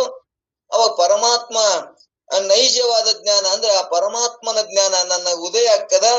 ಅವಾಗ ನನ್ನ ಬದುಕು ಹೆಂಗಿರ್ತದಂದ್ರ ಮೋಕ್ಷದ ಬದುಕು ಇರ್ತದ, ಸುಂದರ ಬದುಕು ಇರ್ತದ. ದಗ್ಧ ಬೀಜದಂತೆ ನೀ ಏನೇ ಕರ್ಮ ಪ್ರಾರಬ್ಧವಾಗಿದ್ರು ಕೂಡ ನಿನಗೇನು ಆ ಕರ್ಮಗಳು ಬಾಧ ಮಾಡುದಿಲ್ಲ ಅನ್ನುವಂತ, ಬಾಧ ಮಾಡಿದ್ರು ಕೂಡ ದೇಹಕ್ಕೆ ಮಾಡ್ತಾವ, ಆತ್ಮನಿಗೆ ಏನ್ರ ಅದಾವನು ಅಂದ್ರ ಆತ್ಮಜ್ಞಾನಿಗೆ ಪ್ರಾರಬ್ಧ ಕರ್ಮ ಈ ರೋಗ ರುಜಿನ ಏನ್ರ ಅದಾವನು ಅಂದ್ರ ಏನೂ ಇಲ್ಲ, ದೇಹಕ್ಕೆ ಅದಾವ ಅಂತೇಳಿ ಭಿನ್ನ ಜ್ಞಾನ ಮಾಡ್ಕೋತಾನವ. ಭಿನ್ನ ಜ್ಞಾನ ಆಯ್ತು ಅಂದ್ರ ಈ ನನಗಾಗುವುದಿಲ್ಲ, ನಾನೇ ಬೇರೆ ಈ ದೇಹನೇ ಬೇರೆ, ಆತ್ಮನೇ ಬೇರೆ ಈ ದೇಹನೇ ಬೇರೆ. ದೇಹ ನನ್ನದಲ್ಲ, ಆತ್ಮ ನಾನದೀನಿ. ಇದು ಪಂಚ ಮಹಾಭೂತಗಳಿಂದ ಆದಂತ ದೇಹ ಅನ್ನುವಂಥದ್ದನ್ನು ಗಟ್ಟಿ ಆಗ್ತದ. ನಾನು ಇದಕ್ಕೆ ಅರಿಯುವಂತ ಅರುಳ್ಳವ ನಾನು ಅರು ಸ್ವರೂಪ ನಾನು ಯಾವಾಗಲೂ ಮೂರೂ ಕಾಲದಲ್ಲಿಯೂ ಕೂಡ ನಾ ಇದ್ದವನು. ನಾನು ಆತ್ಮ ಹೆಂಗದೀನಿ, ಯಾವುದರಿಂದಲೂ ನಾನು ನಾಶ ಆಗುದಿಲ್ಲ, ಯಾವುದರಿಂದಲೂ ಬಾಧ ಆಗುದಿಲ್ಲ. ಈ ಜ್ಞಾನ ಆಯ್ತು ಅಂದ್ರೆ ಬಾಧ ಹೊಂತದ, ಅಜ್ಞಾನ ಹೋಯ್ತು ಅಂದ್ರ ಅಜ್ಞಾನ ಹೋಗ್ತದ. ಈ ದೇಹಾದಿ ಬುದ್ಧಿ ಪರಂತು ನಾಶ ಆಗ್ತದ. ಒಂದ್ ದಿವ್ಸ ಇದನ್ನ ನೀವು ನಾಶ ಮಾಡಬಾರ್ದು, ನಾಶ ಆಗ್ತದ. ಆದ್ರ ನಾನು ಆತ್ಮ ಎದರಲಿಂದರ ನಾಶ ಹಾಕಿನ ಅಂದ್ರೆ ಆಗುದಿಲ್ಲ. ನಾನು ಮೂರೂ ಕಾಲದಾಗಿರುವವನು, ನಾನು ಹಿಂದೂ ಇದ್ದವನೇ, ಈಗೂ ಅದೀನಿ, ನಾಳೆಗೂ ಇರ್ತೀನಿ. ಈ ದೇಹ ನಾವು ದೃಷ್ಟಾಂತ ಅಲ್ಲಿಗೆ ಹೋಗ್ಬೇಕಲ್ಲ, ಒಳ್ಳೊಳ್ಳೆ ಮಣ್ಣ ಗಡಿಗೆ ಆಗೋಕ್ಕಿಂತ ಪೂರ್ವದಲ್ಲಿನೂ ಮಣ್ಣೆ ಅದ, ಈ ಸದ್ ಗಡಿಯಾಗ ತೂರ ಮುಂದನು ಮಣ್ಣೆ ಅದ, ನಾಳಿಗ ಆ ಘಟ ಒಡೆದು ಮಣ್ಣಾಗನು ಕೂಡ ಅದು ಮಣ್ಣೆ ಅದ. ಮೂರೂ ಕಾಲದಾಗನು ಇದು ಘಟ ಇಲ್ಲವೇ ಇಲ್ಲ, ಮೊದಲು ಇಲ್ಲ, ಈಗ ತೂರ ಮುಂದನು ಇಲ್ಲ, ನಾಶ ಆಗಾಗನು ಇಲ್ಲ. ಯಾವಾಗ ಈ ಶಾಸ್ತ್ರ ಈ ಜ್ಞಾನ ಪಾಪ ಕಳ್ಕೊಂಡು ಹೋದ್ವಿ ಅಂದ್ರ ನಮ್ಗೆ ಎದ್ರ ಜ್ಞಾನ ಆಕದ? ಮಣ್ಣಿನ ಜ್ಞಾನ ಆಕದ. ಆ ಮಣ್ಣಿನ ಜ್ಞಾನ ಆಯ್ತು ಅಂದ್ರ ಈ ಘಟ ಇಲ್ಲವೇ ಇಲ್ಲ. ಘಟ ಅದಂದ್ರ ಇದಕ್ ಪ್ರಾರಬ್ಧ ಹುಟ್ಟು ಸಾವು ಎಲ್ಲ ಹೇಳ್ತೇವೆ. ಈ ಜ್ಞಾನ ಆಯ್ತು ಅಂದ್ರ ನಿನಗೆ ಯಾವ ಪ್ರಾರಬ್ಧ, ನಿನಗೆ ಯಾವ ಕರ್ಮದಿಂದ ಆಗುದ್ರ ಏನು ಅನ್ನುವಂಥದ್ದನ್ನ ನಿಜಗೊಂಡು ಈ ಸೂತ್ರ ತಿಳ್ಸಾಕ ಹಿಂಗ ಆಗ್ಲಿ ಈ ಸೂತ್ರವನ್ನು ತಿಳ್ಕೊಂಡ್ರೆ ಇಷ್ಟು ಸುಖ ನಿನ್ನಲ್ಲಿ ಅದ, ಸಾಕಿ ಅನಿಸಿದ ಸುಖ ನಿನ್ನಲ್ಲಿ ಅದ ಅನ್ನುವಂಥದ್ದನ್ನ ನಿಜಗೊಂಡು ಒಂದೊಂದು ನುಡಿ ಒಳಗೆ ಒಂದೊಂದು ಅಭಿಪ್ರಾಯವನ್ನ ನಮಗೆ ಹೇಯ ಆಗ್ಲಾಕ ಅನೇಕ ರೀತಿಯಿಂದ ಪರಿಪರಿಯಾಗಿ ಹೇಳ್ಕೊತ ಬಂದಾರ. ನಮಗ್ ಒಟ್ಟಾರೆ ಏನ್ ತೋರ್ಬೇಕಾಗ್ಯದ, ಏನ್ ಆಗ್ಬೇಕಾಗ್ಯದಪ್ಪ ಅಂದ್ರ ನನ್ನ ಸ್ವರೂಪ ಯಥಾರ್ಥ ಜ್ಞಾನ ಆಯ್ತು ಅಂದ್ರ ನೀ ಯಾವ್ದು ಬಿಡುದು ಇಲ್ಲ, ಮಾಡುದು ಇಲ್ಲ. ಮಾಡ್ಬೇಕಂತ ನಾವ್ ಏನ್ರ ಸದ್ಯ ಅದನ್ನ ಮಾಡ್ಬೇಕು, ಇದನ್ನ ಬಿಡ್ಬೇಕಂತ ಎಲ್ಲರಿಗೂ ಶಾಸ್ತ್ರ ಕಂಡ ಮುಂದೆ ಏನಿಸ್ತದ, ಇವ್ರು ಹೇಳುದು ಕರಿಯಪ್ಪ ಇನ್ನೇನ್ರ ಬಿಡ್ಬೇಕಂತ. ಬಿಡುದು ಅದನ್ನು ಅಂದ್ರೆ ಏನು ಬಿಡುದಿಲ್ಲ, ಏನ್ ಬಿಡವ ಅಂತಾರ. ಮಂದಿ ಲೌಕಿಕರಿಗೆ ಜ್ಞಾನಿಗಳಿಗೆ ಇದು ಒಂದೇ ವ್ಯತ್ಯಾಸ, ನಾವ್ ಯಾವಾಗಲೂ ಗಟ್ಟಿ ಮಾಡ್ಕೊಳ್ಳೋಣ. ಲೌಕಿಕರು ಏನ್ ತಿಳ್ಕೊಂಡಿರ್ತಾರ, ಇವ್ರೆಲ್ಲಾ ಶಾಸ್ತ್ರ ಪುರಾಣ ಕೇಳ್ತಾರಪ್ಪ, ಇವ್ರ ಜ್ಞಾನ ಆಗ್ಯದ, ಇವ್ರು ಏನ್ ಬಿಟ್ಟಾರ ಅಂತಾರ. ಅವ್ರು ಬರೀ ಅದ್ ಒಂದೇ ಪ್ರಶ್ನೆ, ಅವ್ರು ಏನ್ ಬಿಟ್ಟಾರಪ್ಪ, ನಾವ್ ಏನ್ ಬಿಡ್ಬೇಕು ನಾವ್ ವಿಚಾರ ಮಾಡ್ದ. ಅವ್ರ ಜೊತೆ ವಾದ ಮಾಡಬಾರ್ದು, ಅವ್ರಿಗೆ ಜ್ಞಾನ ಇಲ್ಲ, ದೇಹ ನಾನು ಅಂತ ತಿಳ್ಕೊಂಡು ವಾದ ಮಾಡ್ತಾರ ಅವ್ರು. ಅವ್ರ ದೇಹ ಜ್ಞಾನ ಒಂದೇ ಇರ್ತದ, ಉಳ್ಕದ್ದ ನಾ 3 ಶರೀರದವು, 3 ಅವಸ್ಥೆಗಳದಾವು, 3 ಜೀವಗಳದಾವು, ಒಂದೇ ಜೀವಿಗೆ 3 ಕಾರ್ಯ ಮಾಡ್ತಂತ ಅವ್ರಿಗೆ ಗೊತ್ತಿರಂಗಿಲ್ಲ. ಒಂದೇ ಜೀವ ಜಾಗ್ರತ ಅವಸ್ಥೆ ತೋರುವಂತ ನೀ ಏನ್ ಬಿಟ್ಟೆಪ್ಪ, ನನಗತಿ ನೀನು ಉಣ್ತಿ ತಿತ್ತಿ, ನನಗತಿ ಸಂಸಾರ ಮಾಡ್ತಿ, ನನಗತಿನೇ ಇದೆ ಅಂತ ಅವ್ರು ಅದನ್ನೇ ಒಂದೇ ಪ್ರಶ್ನೆ ಮಾಡ್ತಾರೆ. ಇವಾಗ ಅವಾಗ ನೋವು ಆಗ್ತದ. ಅವಾಗ ನಾವು ಸುಮ್ಮಿರುವುದು ಬಹಳ ಉತ್ತಮ. ಯಾಕಂದ್ರೆ ನಮಗ್ ಅವನಲ್ಲಿ ಕೇಳುವುದು ಜ್ಞಾನ ಇರುವುದಿಲ್ಲ. ಅವಾಗ ನೀ ಏನೇ ಹೇಳಕ್ ಹೋಗು, ಅವಾಗ ಇದ್ರ ಜ್ಞಾನ ಇರುದಿಲ್ಲ, ಅದು ಒಂದೇ ಜ್ಞಾನ ಇರ್ತದ. ಅವಾಗ ಲೋಕದ ಜ್ಞಾನ ಒಂದೇ ಇರ್ತದ. ಅವಾಗ ಏನ್ ಹೇಳಿದ್ರು ಕೂಡ ಅವ್ರಿಗೆ ಅರ್ಥ ಆಗುದಿಲ್ಲ. ಅವಾಗ ಸುಮ್ಮಿರುವುದೇ ಒಳ್ಳೇದು. ಯಾವ ಕೇಳುವಂತ ವಿಚಾರ ನನಗೆ ಹಿಂಗ್ ಕಾಡ್ತದ, ನಾನು ನೀನು ಒಂದೇದಿವಿ, ನಿನ್ನ ಇರುವಂತ ಆನಂದ ನನಗಿಲ್ಲಲ್ಲ ಅಂತ ಹಿಂಗ್ ಪ್ರಶ್ನೆ ಕೇಳಿದ್ರ ಇದ್ರಾಗ ದೋಷಗಳನ್ನ ಹಿಂಗ್ ದೋಷದಪ್ಪ, ನಾನು ಮೊದಲು ಹಿಂಗೆ ತಿಳ್ಕೊಂಡಿದ್ದೆ, ನಾನು ಇದೇ ಪ್ರಶ್ನೆ ಮಾಡ್ತಿದ್ದೆ, ಇಲ್ಲಿ ಬಿಡುದೂನು ಇಲ್ಲ ಹಿಡಿದೂನು ಇಲ್ಲ. ಇದು ಸಂಸಾರದೊಳಗೆ ಏನಾಗಿದಪ್ಪ ಅಂದ್ರೆ ಇದನ್ನ ಮಾಡ್ಲೇಬೇಕು. ಇದನ್ನ ಅಧ್ಯಾತ್ಮ ಜ್ಞಾನವನ್ನ ತಿಳಿದಿದು, ಇದನ್ನ ಬಿಡುವುದಿಲ್ಲ ಮಾಡುವುದಿಲ್ಲ, ಇದನ್ನ ತಿಳಿದು ಈ ಪ್ರಪಂಚ ಮಾಡುದು. ಪ್ರಪಂಚ ಮಾಡಿದೇವ ಅಂತೇಳಿ ನಾವ್ ಮಾಡಾಕ್ ಬರ್ತದಂತ ಎಲ್ಲರಿಗೂ ಉಣ್ತೇವಿ ತಿತ್ತೇವಿ ಅಂತ ಶಾಸ್ತ್ರ ಕೇಳ್ತೇವಿ. ಅವ್ರು ಸಂಸಾರ ಭೋಗ ಮಾಡ್ತಾರ, ಅದನ್ನ ಏನು ಬಿಡುವುದಿಲ್ಲ ಮಾಡುದಿಲ್ಲ. ಅವ್ರು ಏನ ಮಾಡ್ತಾರ, ಇದಿಷ್ಟೇ ವ್ಯತ್ಯಾಸ ತಿಳಿಬೇಕು ನಮಗ. ಇದನ್ನ ಬಿಡುದು, ಸಂಸಾರವನ್ನ ಮಾಡ್ಬೇಕು, ಅಧ್ಯಾತ್ಮವನ್ನ ತಿಳಿಬೇಕು. ತಿಳಿತು ಅಂದ್ರ ನಮಗ್ ಹಗ್ಗದೊಳಗೆ ಏನ್ ದೋಷ ಆಗ್ಯದ, ಹಾವು ದೋಷ ಆಗ್ಯದ. ಹಗ್ಗದ ಅಧಿಷ್ಠಾನ ಜ್ಞಾನ ಆಯ್ತು, ಹಾವಿಲ್ಲಾರಂಗಾಗ್ತದ. ಇದನ್ನ ತಿಳಿದ ನಾವು ವಿಚಾರಕ್ಕೆ ಹೋಗಿ ಬೆಳಕನ್ನ, ಜ್ಞಾನವೆಂಬ ಬೆಳಕನ್ನ ಕನ್ನಡಿಯನ್ನು ತಗೊಂಡು ಆ ವಿಚಾರ ಮುಖಾಂತರ ಏನ ನಮಗ ಅಜ್ಞಾನದೊಳಗ ಭ್ರಾಂತಿ ಒಳಗ ಏನ್ ನಮಗ ತೋರ್ಯದಲ್ಲ, ಏನ್ ತೋರ್ಯದ ನಸುಗತ್ತಲೆ ದೋಷದೊಳಗಾಗ್ಲಿ, ತಿಮಿರಾಂಧದ ದೋಷದೊಳಗಾಗ್ಲಿ, ಇನ್ನು ಇಂದಿನ ಕರ್ಮದ ವಾಸನ ಮ್ಯಾಗರಿ ಏನು ತೋರ್ಯದ ನಮಗ, ಇದ್ದದ್ದನ್ನ ಮರಿಸಿ ಇಲ್ಲಾರ್ದನ್ನು ತೋರ್ಸ್ಯ ನೋಡು. ಇದ್ದದ್ದನ್ನ ಮರಿಸ್ಯದದು, ಏನ್ ಮರಿಸ್ಯದ, ಅದು ಇದ್ದದ್ದು ಹಗ್ಗದನ್ನ ಮರಿಸಿ ನಮ್ಗೆ ಹಾವು ತೋರ್ಯದ. ಯಾವಾಗ ಹಾವಿನ ಜ್ಞಾನ ಆಯ್ತು ಅಂದ್ರ ಹಾವು ಇಲ್ಲವೇ ಇಲ್ಲ. ಏನದ, ಮೊದಲೂನು ಹಗ್ಗನೇ ಅದ, ತೋರ ಮುಂದನು ಹಗ್ಗನೇ ಅದ. ಮೊದಲ ನಮ್ಗ ತೋರ್ದಾಗ ಏನ್ ಹಾವಾಯ್ತು ತೋರಿದಲ್ಲ, ಅವಾಗನು ಹಗ್ಗನೇ ಅದ, ಈಗನು ಹಗ್ಗನೇ ಅದ. ಮತ್ತೆ ಜ್ಞಾನ ಆಗಿಂದನು ಕೂಡ ಅದು ಹಗ್ಗನೇ ಅದ. ಅಂದ್ರೆ ಹಾವ 3 ಕಾಲದಾಗ ಇಲ್ಲವೇ ಇಲ್ಲ. ಈ ಸಂಸಾರ, ಈ ದೇಹಾದಿ ಬುದ್ಧಿ ಏನದಾವಲ್ಲ, ಇವು ಅಜ್ಞಾನದ ಕಾರ್ಯಗಳಿವು. ನನ್ನೊಳಗ ಆತ್ಮನೊಳಗೆ ಇವು ಇಲ್ಲವೇ ಇಲ್ಲ. ಆತ್ಮಜ್ಞಾನ ಆಯ್ತು ಅಂದ್ರ ಇವು ಏನಾಗ್ತದ, ಅಧಿಷ್ಠಾನ ಹಗ್ಗದ ಜ್ಞಾನ ಆಯ್ತು ಅಂದ್ರ ಈ ಹಾವ ಹೆಂಗಿಲ್ಲ ಹಿಂಗ ಈ ಪ್ರಪಂಚ, ಈ ಸಂಸಾರ ದುಃಖ ನನಗಿಲ್ಲವೇ ಇಲ್ಲ. ದುಃಖ ಅದಾವಪ್ಪ ಅಂದ್ರ ನನ್ನಲ್ಲಿ ಇಷ್ಟು ದೋಷ ಅದಾವು, ಇಷ್ಟ ನನ್ನಲ್ಲಿ ಪಾಪ ತುಂಬಿಕೊಂಡದ. ಇನ್ನ ನಾನು ನೈಜವಾದ ಅಂತರ್ಶಿರಿ ಜ್ಞಾನ ನಾ ಮಾಡ್ಕೊಳಕ್ ಒಪ್ಕೊಳ್ಳಲ್ಲ. ಅದಕ್ಕೆ ನನಗೆ ಏನಾಗ್ಯಾವು, ಏನ ದೇಹಾದಿ ಬುದ್ಧಿನೇ ಸತ್ಯ ಆಗ್ಯಾವು. ಯಾವಾಗ ಇದ್ರ ಸೂತ್ರ ತಿಳಿತು, ಅಧಿಷ್ಠಾನ ಜ್ಞಾನ ಆಯ್ತು ಅಂದ್ರ ಇವು ಎಲ್ಲವೂ ಕೂಡ ಜ್ಞಾನಾಗ್ನಿ ಒಳಗ್ ಹೋಗ್ತಾವು ಅನ್ನುವಂಥದ್ದನ್ನ ಈ ತಿಳಿಸುವ ಉದ್ದೇಶದಲ್ಲಿ ನಿಜಗೊಂಡ್ರೆ ಸೂಕ್ತ ಅಭಿಪ್ರಾಯ ಅಂತ ಅನುಭವದಂದ್ರ, ಇವು ದೋಷ ದರ್ಶನನ ಕಂಡು ನನ್ನನ್ನು ಅನನ್ಯವಾಗಿ ನಂಬಿ, ಅನನ್ಯ ಚಿಂತ್ಯಂತೋ ಮಾಂ, ಅನನ್ಯವಾಗಿ ನನ್ನನ್ನು ಚಿಂತನೆ ಮಾಡಿದಂದ್ರ ಇವನು ಏನ ತಿಳ್ಕೊಂಡಲ್ಲ, ಅಜ್ಞಾನವನ್ನ ಮಾಪ ಮಾಡಿ ಇವನನ್ನ ನಾನು ತಾಯಿ ಹೆಂಗ ಮಗುವನ್ನ ನೋಡ್ಕೋತದ, ಅನನ್ಯವಾಗಿ ನನ್ನ ನಂಬ್ಕೊಂಡ್ರ ಅವನ ಯೋಗ ಕ್ಷೇಮವನ್ನ ನಾನು ಎಲ್ಲಾ ನೋಡ್ಕೋತೀನಿ ಅಂತೇಳಿ ಪ್ರಮಾಣ ಮಾಡ್ಯಾನವ. ಬರೇ ಬಾಯಲ್ಲಿ ಹೇಳಿಲ್ಲ, ಭಗವಂತನ ಕೂಡ ನಿನ್ನ ಯೋಗಕ್ಷೇಮವನ್ನು ನಾನು ವಹಿಸಿಕೊಳ್ತೀನಿ, ಅನನ್ಯವಾಗಿ ನನ್ನ ನಂಬು ಅನ್ನುವಂಥದ್ದನ್ನ ಹೇಳ್ಕೊತ ಬಂದಾರಲ್ಲ. ಹಂಗ ಈ ದೇಹಾದಿ ಬುದ್ಧಿಗಳು ನಾನು ಸತ್ಯ ಅನ್ನೋ ಸಂಬಂಧ ಎಷ್ಟೋ ಪಾಪಗಳು ಮಾಡಲಾರದ ಕಾರ್ಯಗಳು ಎಲ್ಲವೂ ನಮ್ಮಲ್ಲಿ ಗಡ್ಸಕತ್ತದ. ಯಾವಾಗ ಇದು ನಿಜಗುಂಡ್ರ ಶಾಸ್ತ್ರವನ್ನ ನಾವು ಒಪ್ಕೊಂಡೇವಂದ್ರ, ಇದು ತಿಳಿಯಾಕ ಹೋದೇವಂದ್ರ ಅದು ಏನಾಯ್ತು, ಇಲ್ಲವೇ ಇಲ್ಲ ಅಜ್ಞಾನ, ತಿಳಿಲಾರ ಸಂಬಂಧ ಗಟ್ಟಿ ಆಗ್ಯಾವು ಅನ್ನುವಂಥದ್ದನ್ನ ಇವತ್ತಿನ ಸೂತ್ರವನ್ನ ಮತ್ತಿಷ್ಟು ನಾವು ಅನುಭವಕ್ಕೆ ಹೋಗೋಣ.